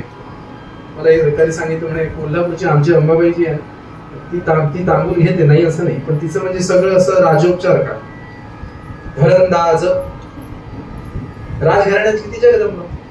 त्याच्यावरती 16 दशगुणी विडा, 16च पानांचा, असं सगळं करेल.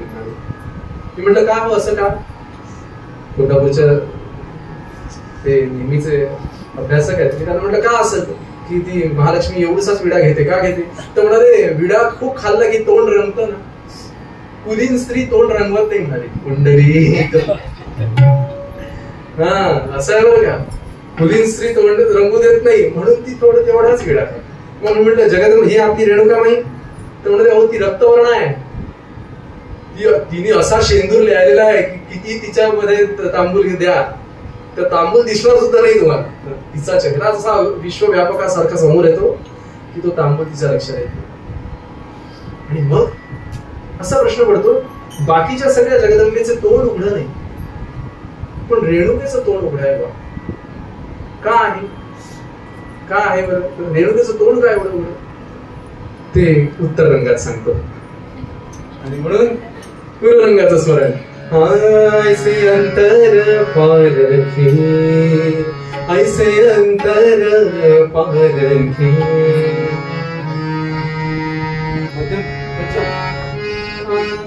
ऐसे अंतर पारखी, पूर्ण रेणुके सारखी, पूर्ण रेणुके सारखी, ऐसे अंतर पारखी, पूर्ण रेणुके सारखी, पूर्ण रेणुके सारखी.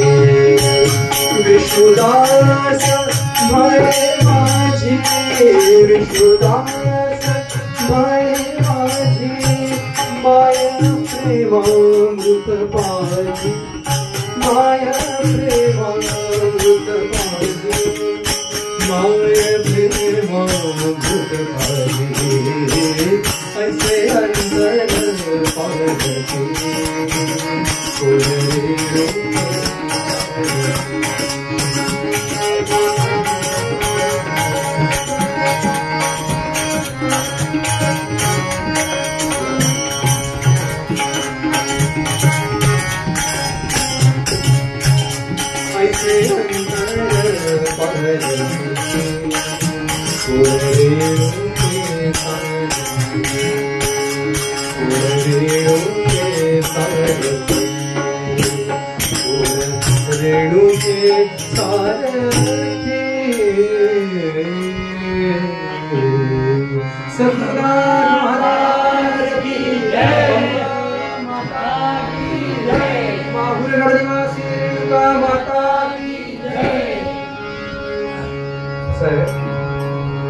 सुंदर खणखणीत टाळी वाजवायची, खणखणीत नामस्मरण करायचं.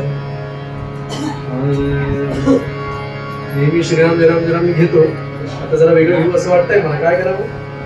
चालेल ना? हा, श्रीराम जय राम जय जय राम, श्रीराम जय राम जय जय राम, श्रीराम जय राम जय जय राम, श्रीराम जय राम जय जय राम, श्रीराम जय राम जय जय राम, श्रीराम जय राम जय जय राम, श्रीराम जय राम जय जय राम, श्रीराम जय राम जय जय राम, श्रीराम जय राम जय जय राम, श्रीराम जय राम जय जय राम,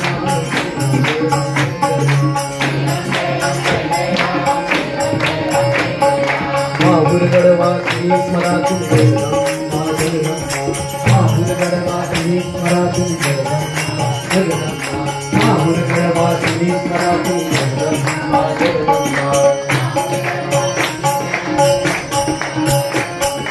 महागुरुगणवासी स्मरातु जगदम्बा जगदम्बा,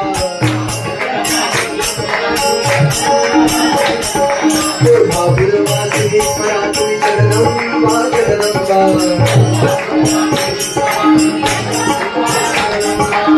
महागुरुवासी स्मरातु जगदम्बा जगदम्बा,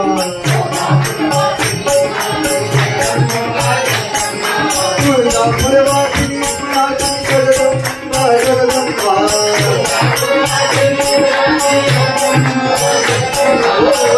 महागुरुवासी स्मरातु जगदम्बा जगदम्बा,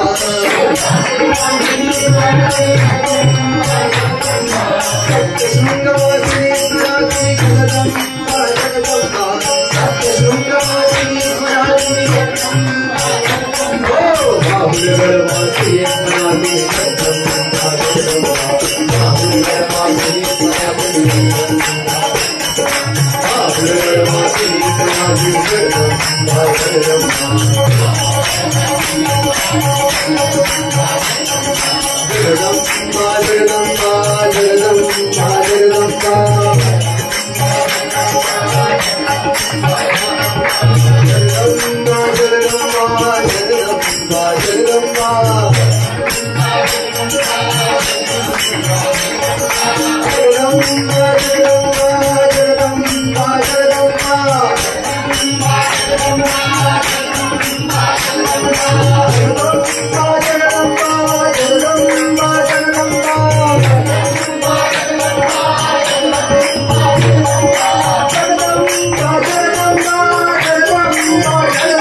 जीवा वाचा हरिणी गेली वेद विद्या.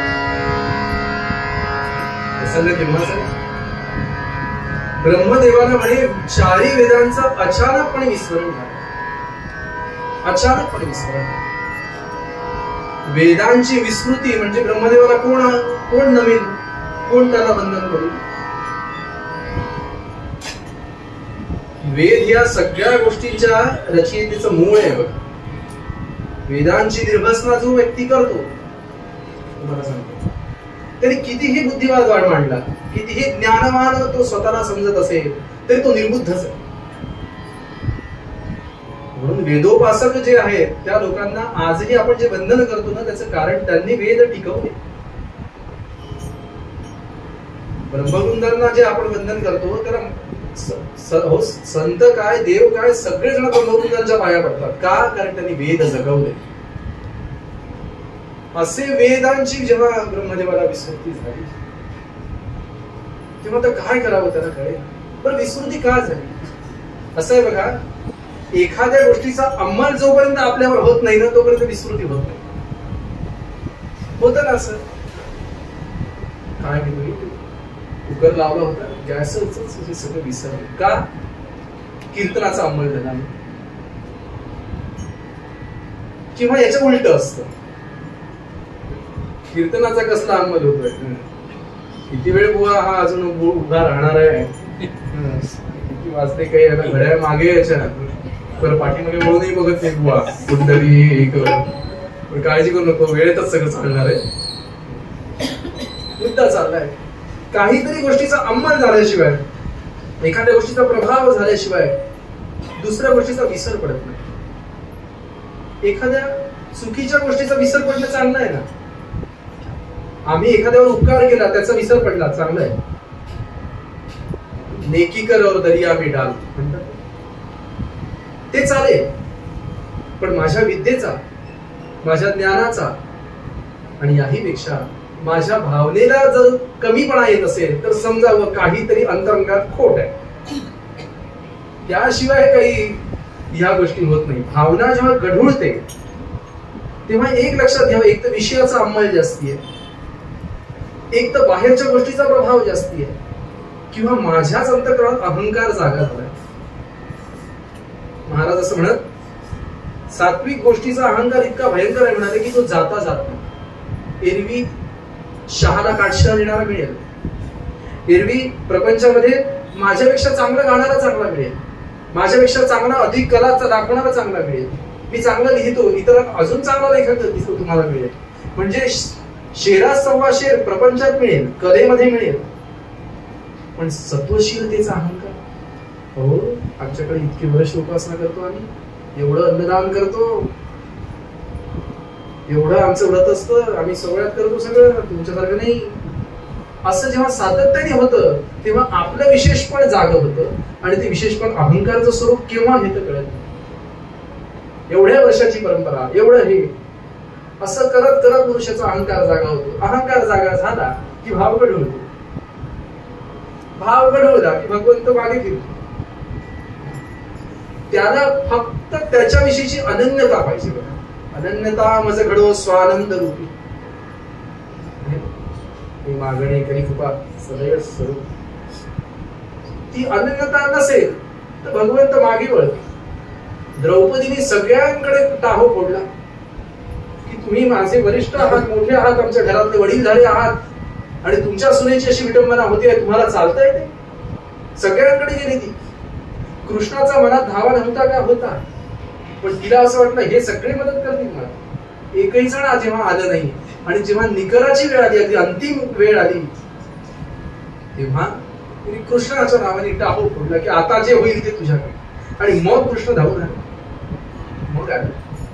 द्रौपदीने विचारलं इथे का कृष्ण उशीर का केला? असं म्हणाले जोपर्यंत तुला सगळीकडे नजर होती ना तोपर्यंत मी तुझ्या त्या राजदालनाच्या दारापाशी तिष्ठत उभा होतो की ही केव्हा मला हाक मारते, केव्हा हाक मारते. द्रौपदी म्हणाली माझ्या हाकेसाठी तू थांबला होतास काय?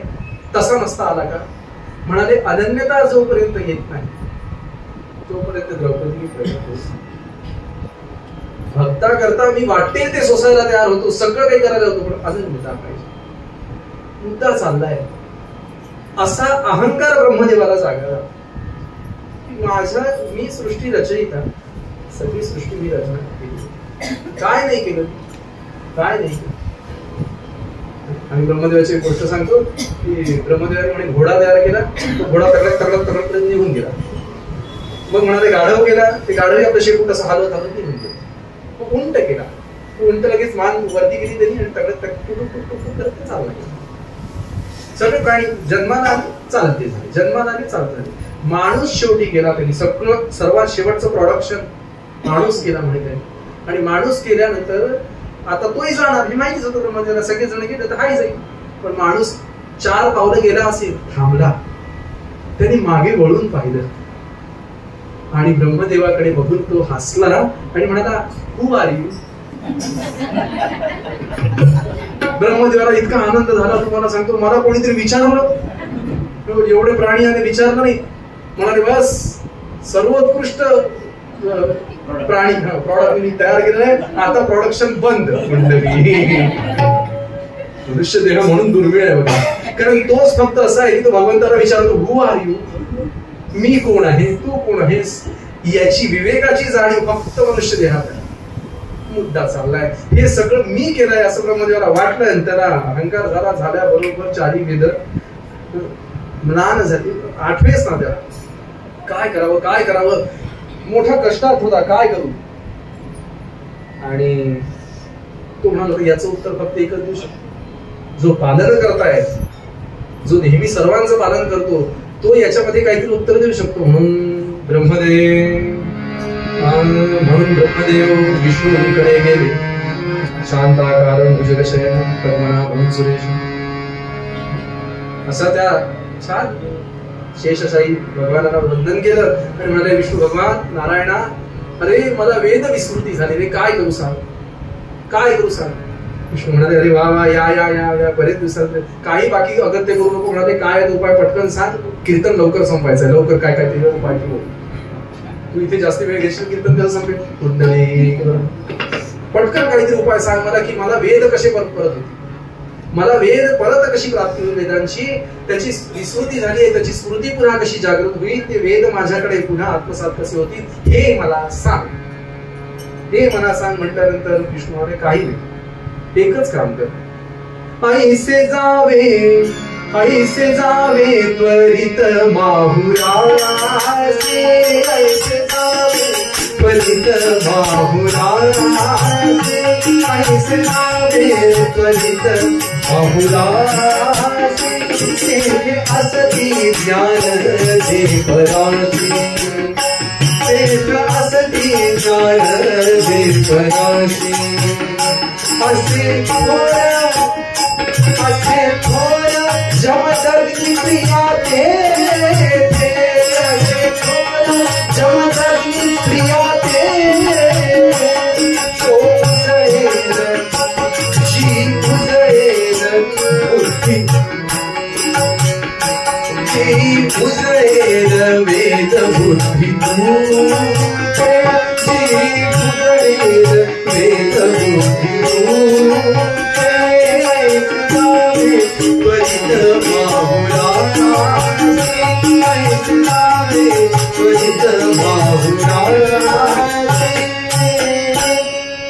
माहूरला जा आणि माहूराला गेल्यानंतर जमदग्नी प्रिया आहे. कोण आहे ही जमदग्नी प्रिया? तर म्हणाले, रेणुका तिथे आहे. बर, तर ती देईल म्हणाले मला वेद परत? हो म्हणाले.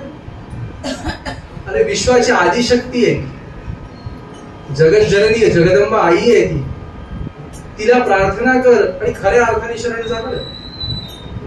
कारण ती ज्याप्रमाणे आदिशक्ती आहे, ती ज्याप्रमाणे या विश्वाचा सांभाळ करणारी आहे, तशी ती महामाया देखील आहे. तिला विकल्प जमत नाही, विकल्पाचे काम नाही, तिला विकल्प जमत नाही. मनात विकल्प आला की ती लगेच पडदा घालते, खरं दर्शन होऊ देत नाही. आणि तिचं दर्शनच झालं नाही तर वेद प्राप्ती कुठली व्हायची? तेव्हा खऱ्या अर्थाने शरण. ब्रह्मदेव म्हणाले, काय आता कोण आहे ही जमदग्नी भार्या? बरं, ऋषी पत्नी जर ती जगदंबा असेल तर ऋषीपत्नी म्हणून कशाला आली? देवी म्हणून प्रगट व्हायचं ना. काय आहे मला काही कळे ना. पण जायचं म्हटलं माहूरला, निघाले माहूर, निघाल. आता माहूरगड म्हटला, माहूरगड म्हटला की गाणं आलं पाहिजे, नाहीतर बुवा एवढं मी माहूर करतात. माहूर क्षेत्राचं एखादं माहूर म्हटलेलं गाणं पाहिजे. अंबे तुझा माहूरगड दूर,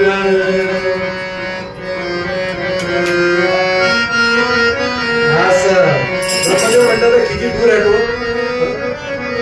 तिथपर्यंत जावं लागतं मला. आंबे तुझा माहूरगड दूर, कशी मी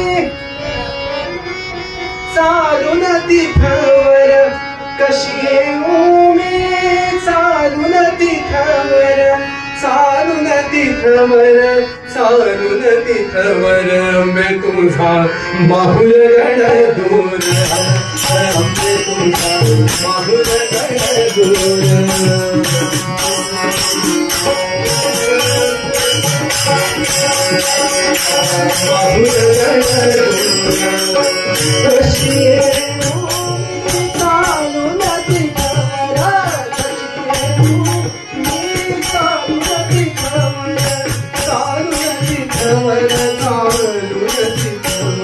अंबे तुझा माहूरगड दूर, अंबे तुझा माहूरगड दूर, अंबे तुझा माहूरगड दूर, अंबे तुझा माहूरगड दूर.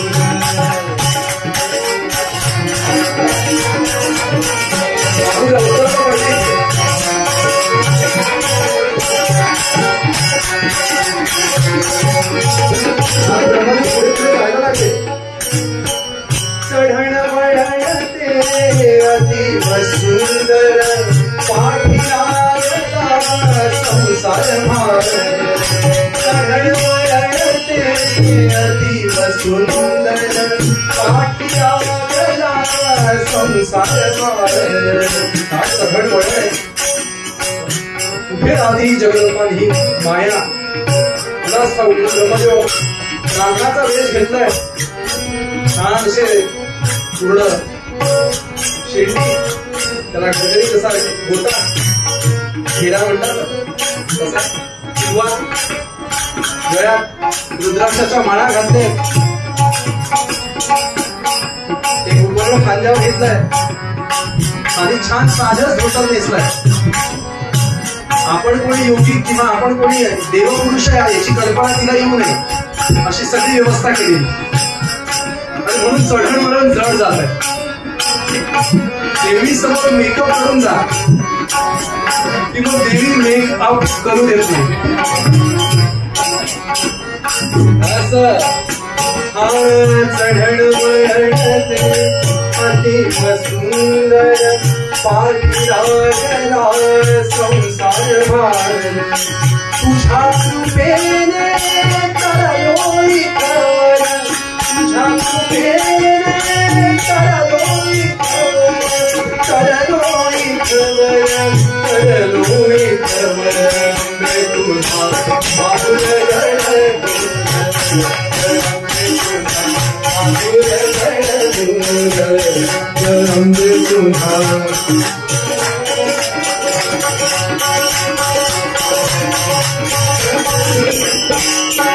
कशी मी चालून तिथवर, कशी मी चालून तिथवर, चालून तिथवर, चालून तिथवर. अंबे तुझा माहूरगड दूर, अंबे तुझा माहूरगड दूर,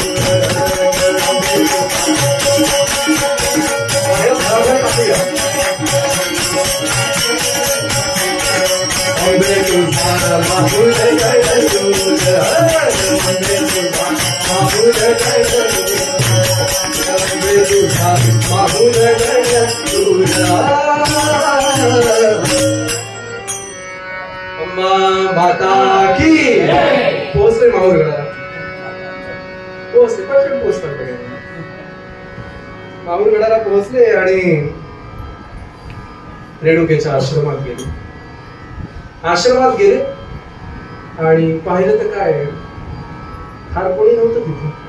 त्यांनी आवाज दिला, आहे का जमदग्नी पत्नी रेणुका इथे राहतात का? मला भेटता येईल का त्यांना? दारी ब्राह्मण आलाय, त्याला जरा काम होत. असं तिने म्हणताच तुम्हाला सांगतो, त्या तिच्या झोपडीचा दरवाजा थोडा बाजूला झाला आणि वल्कले धारण केलेली, गळ्यात फक्त मंगळसूत्र एक, कपाळाला छान असा मळवट भरल्यासारखा त्यांनी कुंकू लावले, कानामध्ये छान छोट्याशा बुगड्या साध्या आणि केसांचा असा अंबाडा, तेजस्वी अशी पण अगदी साधी, चेहरा एकदम साधा केला तिने एका नजरेत फक्त ब्रह्मदेवाला ओळखलं. एका नजरेत फक्त कटाक्ष टाकला तिने तसा. अगं बाई कोण आलंय? या या या या या अतिथी आले आमच्याकडे, असं म्हणून तिने लगेच गेली. थांबा हा पाठ घेते. लगेच पाठ घेतलं, लगेच पाणी आणलं, गुळाचा खडा म्हणून त्यांनी गुळ वाटीत गुळ आणला. दमले भागले. असं आमच्या इथे ना फारच चढाव फार आहे, रस्त्याचं काम व्हायचंय, कुंडली नाही आता झालंय पण अजून लिफ्ट लागायची आहे ना. कुंडली म्हणाली, थकली असाल, दमले असाल, कुठून आलात आपण? नाही म्हणाल, मी फार दूर देशातून आलोय, फार दूर देशातून आलोय. बरं माझ्याकडे काही काम होतं का? हा तसं तुमच्याचकडे काम होतं. काय होतं मग ते? नाही एका वाक्यात सांगण्यासारखं नाही, मी थोडं विश्रांती घेतो, मग आरामात बोलूया आपण. असं ब्रह्मदेवानी का म्हटलं असावं? त्यांना असं वाटलं मी ब्रह्मनियंता, जगाचा नियंता मी, आणि या स्त्रीला याचना करायची की मला माझे वेद परत मिळेल का, देते का तू? कोण आहे ही महामाया, जरा नीट बघायला पाहिजे. शेवटी हे सगळं पृथ्वी तलातलं सगळं निर्माण कोणी केलं? मी. मग ही त्यातलीच जर असेल, ही मला काय देणार? लक्षात घ्या, विकल्पाचे काम नाही असं जे म्हणते ना जगदंबा, त्यामुळे जगदंबाला हे लक्षात आहे, रेणुकेला हे लक्षात आहे की ब्रह्मदेव सहज प्रकट होऊन आले असते तर काही हरकत नव्हती ना. ते ब्राह्मणाचा वेश धारण करून आले, याचा अर्थ त्यांना माझी परीक्षा पाहिजे. तिची परीक्षा कोण पाहणार? जो परीक्षा घ्यायला जाईल ना त्याचीच परीक्षा होईल. कुंडली. त्यामुळे ती म्हणाली हरकत नाही, असं करा तुम्ही आता दमले भागले असं, माझ्या स्वयंपाकाची तयारी झालीच आहे, काय बरं तुमची काही पथ्य पाणी असेल सांगा, हे सांगा. नाही तर काय होतं म्हणाले, आमच्या मागे एक अतिथी आले, त्यांचं काही वेगळेच पथ्य होते, काही जमलंच नाही आम्हाला, काही नाही. सगळं ती बोलायला लागली. साधारण स्त्री कशी बोलते ना. पण इथं काय झालं, गडावर काही फार भाज्या मिळत नाही किंवा हे मिळत नाही, मी खाली जाऊन आणावं लागतं. हो सगळं काय करू सांगतो तुम्हाला, इतका प्रश्न आहे ना इथे सगळं. तरी पण हरकत नाही, बरं तुम्ही आले तर मी छान करते. काय तुम्हाला पथ्य पाणी थोडस मला सांगा. आता ब्रह्मदेवाला पक्काच विश्वास झाला, ही तर साधारण बाई आहे, किराणा आणला काय, हे आणलं काय, भाजी काय आणला काय, हे काय, हे साधं व्हायचं हे आहे. कुठेही जा, देवळात जाऊ द्या, कुठेही जाऊ द्या, स्त्रिया हेच बोलणार. कुठून काय आणलं, कुठं काय स्वस्त मिळतं, कुठं काय. हे जेव्हा सुरू झालं मध्ये म्हणाले हे काही खरं नाही, विष्णूंनी जे सांगितले पत्ता चुकला दिसतोय, आपण पत्ता चुकला दिसतोय. मग ती म्हणाली बरं, तो म्हणाली मी आता स्वयंपाकाची तयारी करते, काही हरकत नाही, बसा तुम्ही इथे. ब्रह्मदेव म्हणाले इथे बसून काय करायचं आपल्याला, आजूबाजूला तर काही हे नाही बघण्यासारखं नाही, जाण्याचं इथं काही हे नाही, टुरिंग स्पॉट नाही कुठं, गडावर एक तर वरती नाही तर खालीच एकदम. लोक जेव्हा, तुम्हाला खरं सांगू का, याच्यात या आख्यात हे चालूच आहे, मुद्दा मला सांगायचंय, लोक जेव्हा तीर्थक्षेत्राचं पर्यटन क्षेत्र करताना तेव्हा भाव तर राहिला बाजूला, तिथे फक्त पिकनिक होते. अशा ठिकाणी भगवंत कसा राहील मला सांगा. इथे जाऊन देवासमोर सेल्फी काढायचे आणि ते फेसबुक आणि आपल्या सगळ्या प्रसार माध्यमावर टाकून आपली वाहवा मिळवायची. नक्की देवाचं कौतुक चाललंय की मी देवाच्या सोबत देवाला माझ्या फोटोत सहभागी करून घेतलं म्हणून माझं कौतुक चाललंय? कसं कौतुक आहे? मुद्दा चाललाय, कुणाला जायचं ते कुठं काहीच नाही. त्याच्या मनात असं जेव्हा आलं तेव्हा हसली. ती जगदंबा हसली, रेणुका हसली आणि म्हणाली, तुमचं काय काम होतं थोडं मला कल्पना आली तर जरा बरं होईल. नाही म्हणाले, मला थोडंसं शास्त्र आणि वेदांबद्दल थोडं विचारायचं होतं. पण म्हणाले ठीक आहे, तुमचं तर कामं चालू आहेत, सगळी घरातली कामं, सारवण आणि हे सगळं आता झालं आहे, स्वयंपाकाची तयारी चालू आहे, तर नंतर बोलू आपण, काही हरकत नाही. वेदशास्त्राविषयी थोडंसं मला त्रुटी होत्या, तर मला असं वाटतं तुम्हाला काही समजेल का, काही हे करेल, पण हरकत नाही, असू द्या, तुमचं चालू द्या काय ते. असं जेव्हा ब्रह्मदेव म्हणाले, रेणुकाला लक्षात आलं की हा आपल्याला सामान्य समजतोय. जेव्हा जगदंबा अशी विचार समोर पाहते ना की हा मला या पद्धतीने पूजन करतोय, ती तशीच होते, ती तशीच होती.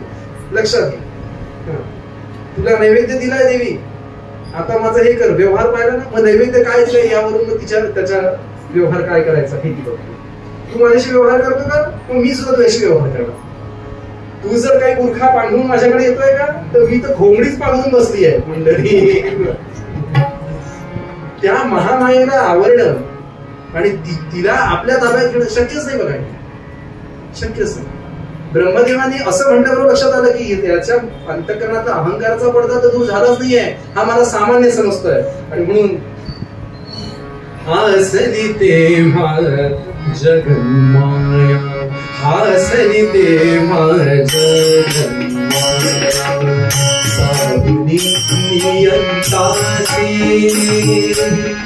म्हणे मी तर ऋषी पत्नी, म्हणे मी तर ऋषी पत्नी, जमदग्नीची दासी दासी, हसली तेव्हा जगन्माया, करते पाक तोमरी जाणे, करते पाक. मी स्वयंपाक करते म्हणा, थोडा बसून काय म्हणा, असं करा म्हणा, हे काम करणार का, काय करू. त्यांना असं वाटतं ही भाजी निवडायला बसवते का काय, ते म्हणजे अतिथीला काम करून घेणं हे आमच्या योग्य नाही, अतिथी धर्मात असावे. असं करा, करीचे पाक तोमरी जावे, शेजारी शिखरासी, तपोनिधी अवधूत तेथे, तपोनिधी अवधूत तेथे, भेटून यावे त्याचे त्याचे, हसली तेव्हा जगन्माया, हसली तेव्हा जगन्माया. हसली ती म्हणाली, मी स्वयंपाक करते, शेजारी शिखर आहे, तिथे एक अवधूत राहतात, त्या अवधूतांकडे जाता का तू. हो म्हणाले, जातो मी जरा, काही हरकत नाही, त्यांना भेटून येतो. असं म्हणून ब्रह्मदेव निघाले पुढच्या शिखराशी. ते का पाठवलं असेल ते तिने त्या अवधूतांकडे. परशुरामाचा प्रसंग पूर्वरंगातला आठवा, म्हणजे लक्षात येईल की तिने का ब्रह्मदेवाला त्या शिखरावर पाठवलं. लक्षात घ्या, गुरूंच्या दृष्टीशिवाय, गुरुच्या कृपेशिवाय ती जगन्माता खरी कळणार नाही. माझ्या गुरूंची कृपा असेल तरच त्या मातेचं खरं स्वरूप मला दिसेल, अन्यथा नाही येणार, नाही ती समोर दिसणार, ती समोर येऊन आपण ओळखू शकणार नाही. आणि म्हणून त्या गुरूंनी कृपा केली, ती दृष्टी दिली, अंतरदृष्टी दिली, तरच त्या देवीचं दर्शन होणार. आणि म्हणून ब्रह्मदेव निघाले, आता दत्ताच्या शिखरावर गेले. आता दत्ताचं शिखर आलं की दत्ताचं गाणं आलं पाहिजे. फक्त ध्रुवपद म्हणतो मी आता, कारण आपल्याकडे फक्त कमी वेळ राहिला, 10 मिनिटात करायचं ऍक्शन आपल्याला.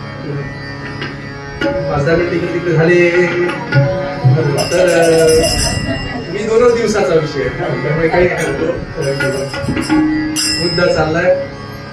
आता हा गेले ते दत्त शिखर, दत्तगुरु काय अवधूत, अवधूत म्हणजे काय, आकाश, आकाशासारखा तो अवधूत आहे. हे भजन मी 10-12 वर्षापूर्वी या वैभवदासा टेकून म्हणत असतो. त्याच्या खांद्यावर हात ठेवायचा आणि हे भजन म्हणायचं. बरं, काही खास आमचं वैशिष्ट्य आहे या भजनाचं की म्हणा काही सांगतं का, कुठे काही सांगतं का, मी त्याला टेकून म्हणत असेल ते ऐका. अवधूत अवधूत अवधूत म्हणजे, अवधूत अवधूत अवधूत म्हणजे, आकाशासारी खा, अवधूत अवधूत अवधूत म्हणजे, आकाशासारी खा, वैभवाचा टेका घेतला, वैभवाचा टेका घेतला, आकाशाचा लिखा अवधूत अवधूत अवधूत म्हणजे, अवधूत अवधूत अवधूत म्हणजे, आकाशाचा लिखा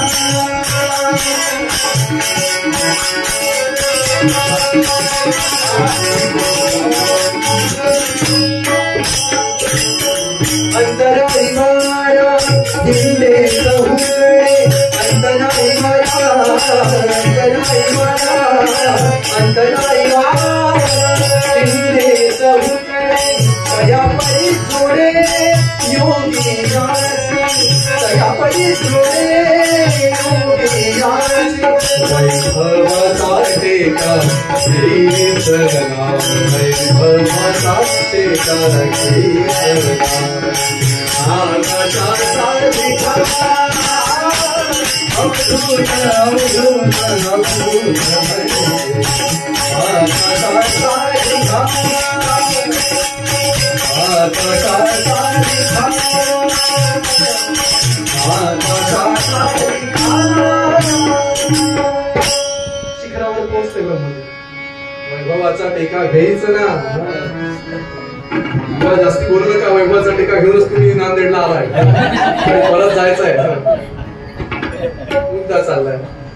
ब्रह्मदेव गेले तिथे आणि दत्तात्रेयांच्या समोर उभे राहून दत्तात्रेयांना नमस्कार केलाय. गुरुर्ब्रह्मा गुरुर्विष्णू गुरुर्देवो महेश्वरो गुरु साक्षात् परब्रह्म तस्मै श्री गुरुवे नमः. भगवान दत्तात्रेय अवधूत चिंतन श्री ब्रह्मदेवा इथे कसं काय नाही म्हणाले, विष्णूंनी पाठवलं. बरं काय कशा करता पाठवलं? नाही म्हणा ती जमदग्नी भारी. अच्छा म्हणजे रेणुका माता. बरं हा तिचं काय? नाही म्हणाले तिच्याकडून वेद प्राप्ती व्हावी. मग झाली का म्हणाली? नाही. तो ती सामान्यासारखी वर्तन करते, भांडे घासले आहेत का, भाजी आणली का, स्वयंपाक व्हायचा नाही व्हायचा, असं साधं बोलते ती. ती काय मला वेद सांगणार? अरे तेच काय म्हणाले, तू शरण गेला नाहीस ना तिला, म्हणून तिने माया टाकली. ती माया तोपर्यंत राहील जोपर्यंत तू खरं अनन्यतेने शरण जाणार नाही. ती सर्वसाक्षिणी आहे, पण ती अनन्यता असल्याशिवाय कृपा करत नाही. अरे कसला अहंकार झालाय तुला, असं म्हणून गुरूंनी उपदेश केला. आणि उपदेश केल्यानंतर बघा तो संतो ब्रह्मदेवाचे डोळे पाहणार. लक्षात आलं की अरे अरे अरे याच्यामुळे मला तिचं खरं स्वरूप कळलं नाही, आता तिच्याकडे धाव घेतल्याशिवाय पर्याय. आणि असं म्हणून काही नाही. तुम्हाला सांगतो आतापर्यंत येताना गड कठीण वाटत होता, आता मात्र त्या शिखरावरून दत्तगुरूंना नमस्कार केला, साष्टांग वंदन केलं. म्हणाले महाराज आता मी तिचं खरं दर्शन घेतल्याशिवाय मागे फिरणार नाही. आई आई मला खरं दर्शन दे, तुझं खरं दर्शन मला घडून.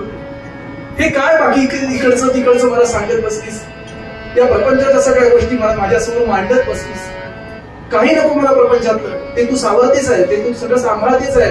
मला तुझं खरं दर्शन हवं, तुझं मूळ दर्शन मला दे आई, त्याशिवाय मला वेदप्राप्ती व्हायची नाही. आणि असं म्हणून तिथून जे धाव घेतली त्यांनी,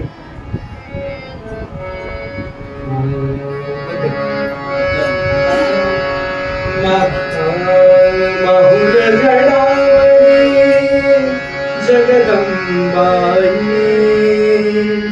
हाक मारिता ती धावून आये, धावून आये. आई आता तुला हाक मारलं की तू धावतेस का? माझ्यासाठी हा आडपडदा का? असं म्हणून ब्रह्मदेव त्या दत्ताच्या शिखरापासून धावत धावत धावत धावत माहूरच्या त्या जगदंबेच्या मंदिरात, अंबाबाईच्या मंदिरात, रेणुकेच्या मंदिरात धावत निघाले. चित्त माझे रेणुके जळो तुझे पायी, चित्त माझे रेणुके जळो तुझे पायी ग, जळो तुझे पायी ग. ये ना माझे आई ग, ये ना माझे आई ग, ये ना माझे आई ग, ये ना माझे आई ग. चित्त माझे रेणुके जळो तुझे पायी ग, चित्त माझे रेणुके जळो तुझे पायी ग, जळो तुझे पायी ग. ये ना माझे आई ग, ये ना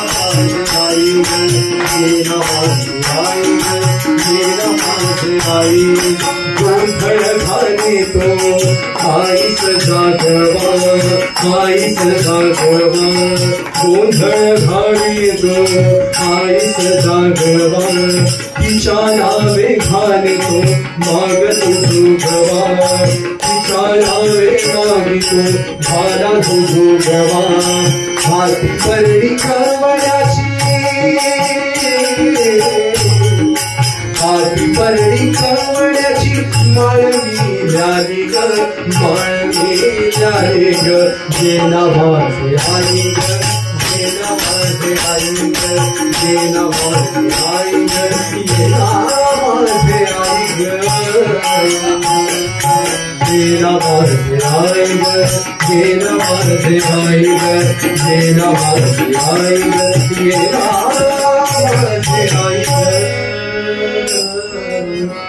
देवीच्या समोर पोहोचले आणि मोठ्याने हाक मारली आई रेणुके धाव आता धाव समोर आहे आई समोर आहे ब्राह्मणाचं जे स्वरूप घेतलं तर टाकून दिलं आणि ब्रह्मदेव मूळ स्वरूपात प्रगट झाले आणि म्हणाले माय समोर आहे आई समोर आहे आणि ती रेणुका ती ज्या जगदंबेचा स्वरूप आहे तशी अष्टाभुज असलेली ती प्रगट झाली आणि समोर येऊन उभी राहिली अनादि निर्गुण प्रगट ती भवानी म्हणत नाही फक्त सांगतो मोह महिषासुर मर्दिना लागून त्रिविध तापाची करावया झाडणी भक्ता लागसी पावसी निर्वाणी आईचा जोगवा जोगवा घाल आई मला वेदांचा जोगवा घाल बस वेदांचा जोगवा घाल आणि ती आई प्रसन्न झाली रेणुका प्रसन्न झाली म्हणाली तुमचं हे स्वरूप पाहण्यासाठीच तर म्हणाले मी आतुरले होते माया आहे ना ती असंच बोलेल ना तुमचं हे स्वरूप बघावं म्हणून मी आतुरले म्हणाले आता तुम्ही मूळ स्वरूपात आला ना आता तुम्हाला मूळ वेद देते असं म्हणून काय केलं तिने हा सुनी दिशा दिशा दिशा हा सुनी विनयाम्बा अत्यंत विनयशील ते रेणुका अगदी विनयशील ते हसू अशी आणि काय केलं तिने हासुनी विनयाम्बा उघडी आपले श्रीमुख तिने काय केलं तरी फक्त आपलं तोंड उघडलं आ केलं बरं का हासुनी विनया अंबा उघडी आपले श्रीमुख चारी वेद निघोनी तिच्या मुखातून 4 वेद निघाले असे बरं का प्रकट झाले असे हवा हुंकर घालावी ना तशी शक्तिमय हुंकर ती अनुग्रहाच्या वेळेला सत्तर शक्तिपात करताना हुंकरली तशा पद्धतीने तर ती शक्ती निघाली आणि वेद असे प्रकट झाले 4 तिच्या मुखातून चारी वेद निघोनी ब्रह्मा अंतरंगी जाई देख राम राम राम हरे हरे राम राम राम राम सीता हरे राम राम राम राम राम राम हरे हरे राम आणि ते 4 वेद तिथून निघून ब्रह्मदेवाच्या अंतरंगात प्रविष्ट झाले ब्रह्मदेवांनी साष्टांग नमस्कार केला आणि त्या देवीच्या त्या रेणुकेच्या पावलावर डोकं ठेवलं आणि म्हणाले आई तुझ्यामुळे मला वेद मिळाले आता म्हणाले ब्रह्मदेवा इथेच कुंड आहे तिथे स्नान करा आणि त्या स्नानाने तुमचं बाकीही काही दुरित असेल तर ते पूर्ण नाहीसं होईल तुम्ही पूर्ण पवित्र व्हाल तुमच्या पदी स्थिर व्हाल जा माझा तुम्हाला आशीर्वाद आहे आणि तिने असे म्हटल्यानंतर ब्रह्मदेव खाली आले आणि कुंडामध्ये स्नान केलं 2च गोष्टी आपल्याला सांगतो रेणुकेच्या आणि आता कीर्तनाची समाप्ती करून या सेवेची समाप्ती आजही माहुरला आपण ज्यावेळेला मातृकुंडाकडे जातो रस्त्यात एक दुर्लक्षित कुंड आहे कुंडली दुर्लक्षित आहे लवकर नजरेस पडत नाही ते रस्त्याच्या अगदी बाजूला आहे दगडी कुंड आहे त्या कुंडाला आजही ब्रह्मकुंड म्हणतात ब्रह्मदेवाने तिथे स्नान केलं आणि त्या रेणुकेने केलं मुख उघडलं की काय होतं तर वेद सुद्धा तिच्या मुखातून निघतात आणि समोरच्या मध्ये प्रविष्ट होतात हो अधिकार संपन्न व्यक्ती नसेल तरी तिच्या कृपेने अधिकार प्राप्त होतो असं तिचं मुख उघडलेली फक्त होऊ शकतं तर मला सांगा तिच्या दर्शनाने का आपल्या अंतरंगात बदल होणार नाही? तो बदल व्हावा आणि त्या बदलाने आपलं जीवन भरून जावं या कारणाकरता विष्णुदास स्वामी महाराज म्हणतात, अरे तिची अशी मनापासून आळवणी करा, मनापासून भक्ती करा की म्हणा की आई तू अंतरपारखी आहे, तुझ्याशिवाय कोण आहे रेणुकी सारखी? कोणीच नाही आई, आता माझ्यावर अशी कृपा कर की माझं अंतरंग शुद्ध कर. म्हणून ऐसे अंतर पारखी,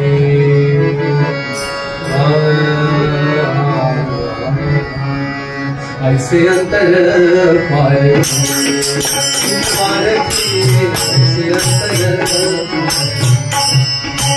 ओढ रेणुकी सारखी, ओढ रेणुकी सारखी, ओढ रेणुकी सारखी, ऐसे अंतर पारखी, पारखी, ऐसे अंतर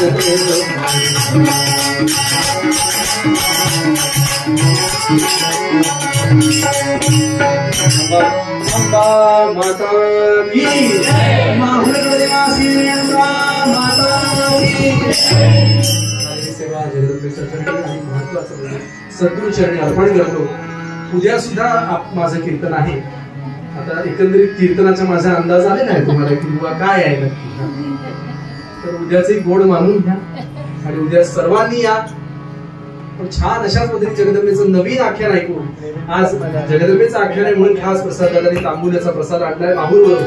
तो सुद्धा सर्वांनी तांबूल घ्या आणि बोला श्रीराम जय राम, हरे हरे हरे कृष्ण कृष्ण कृष्ण हरे हरे. आरती करूया सगळ्यांनी, बसून आरती करायची कसं? हो चालेल, बसूनच करूया. दुर्गे दुर्गट भारी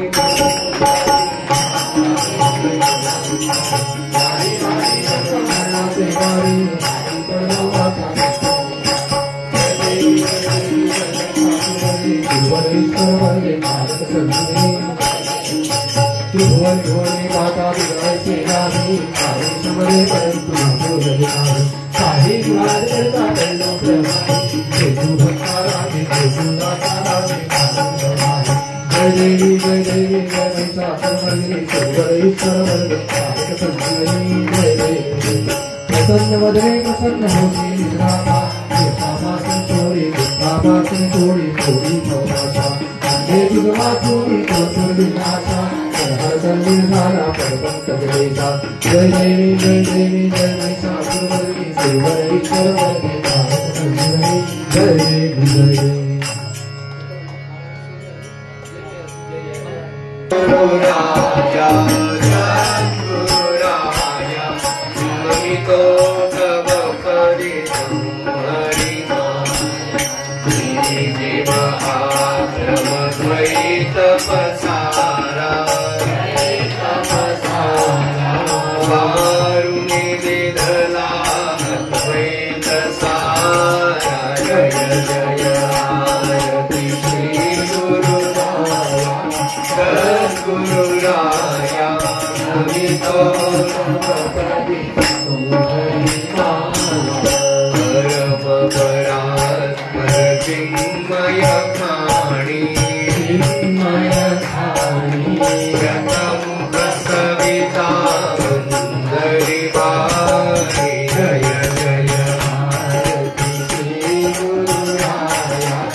सच्चिदानंद सद्गुरु श्री ब्रह्म चैतन्य रामानंद प्रह्लाद महाराज की जय. जय रघुवीर समर्थ श्री राम समर्थ.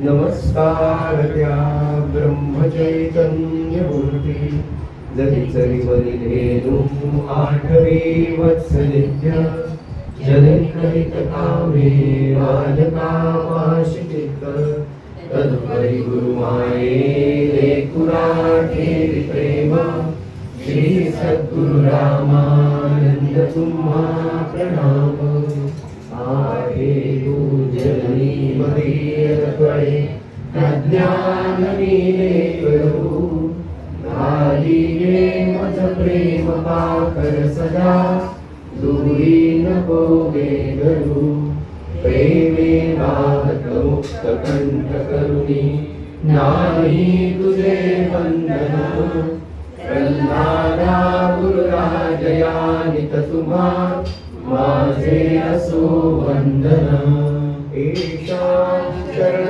सान्निध्यात वयमुक्तो भ्रमाम्यहं ज्ञानाप्तये कृताय वन्दे यज्ञेशाय गुरुनायका अनंतकोटि ब्रह्मांड नायक राजा विराज सच्चिदानंद सद्गुरु श्री ब्रह्म चैतन्य रामानंद प्रहलाद महाराज की जय जय जय रघुवीर समर्थ श्री राम समर्थ।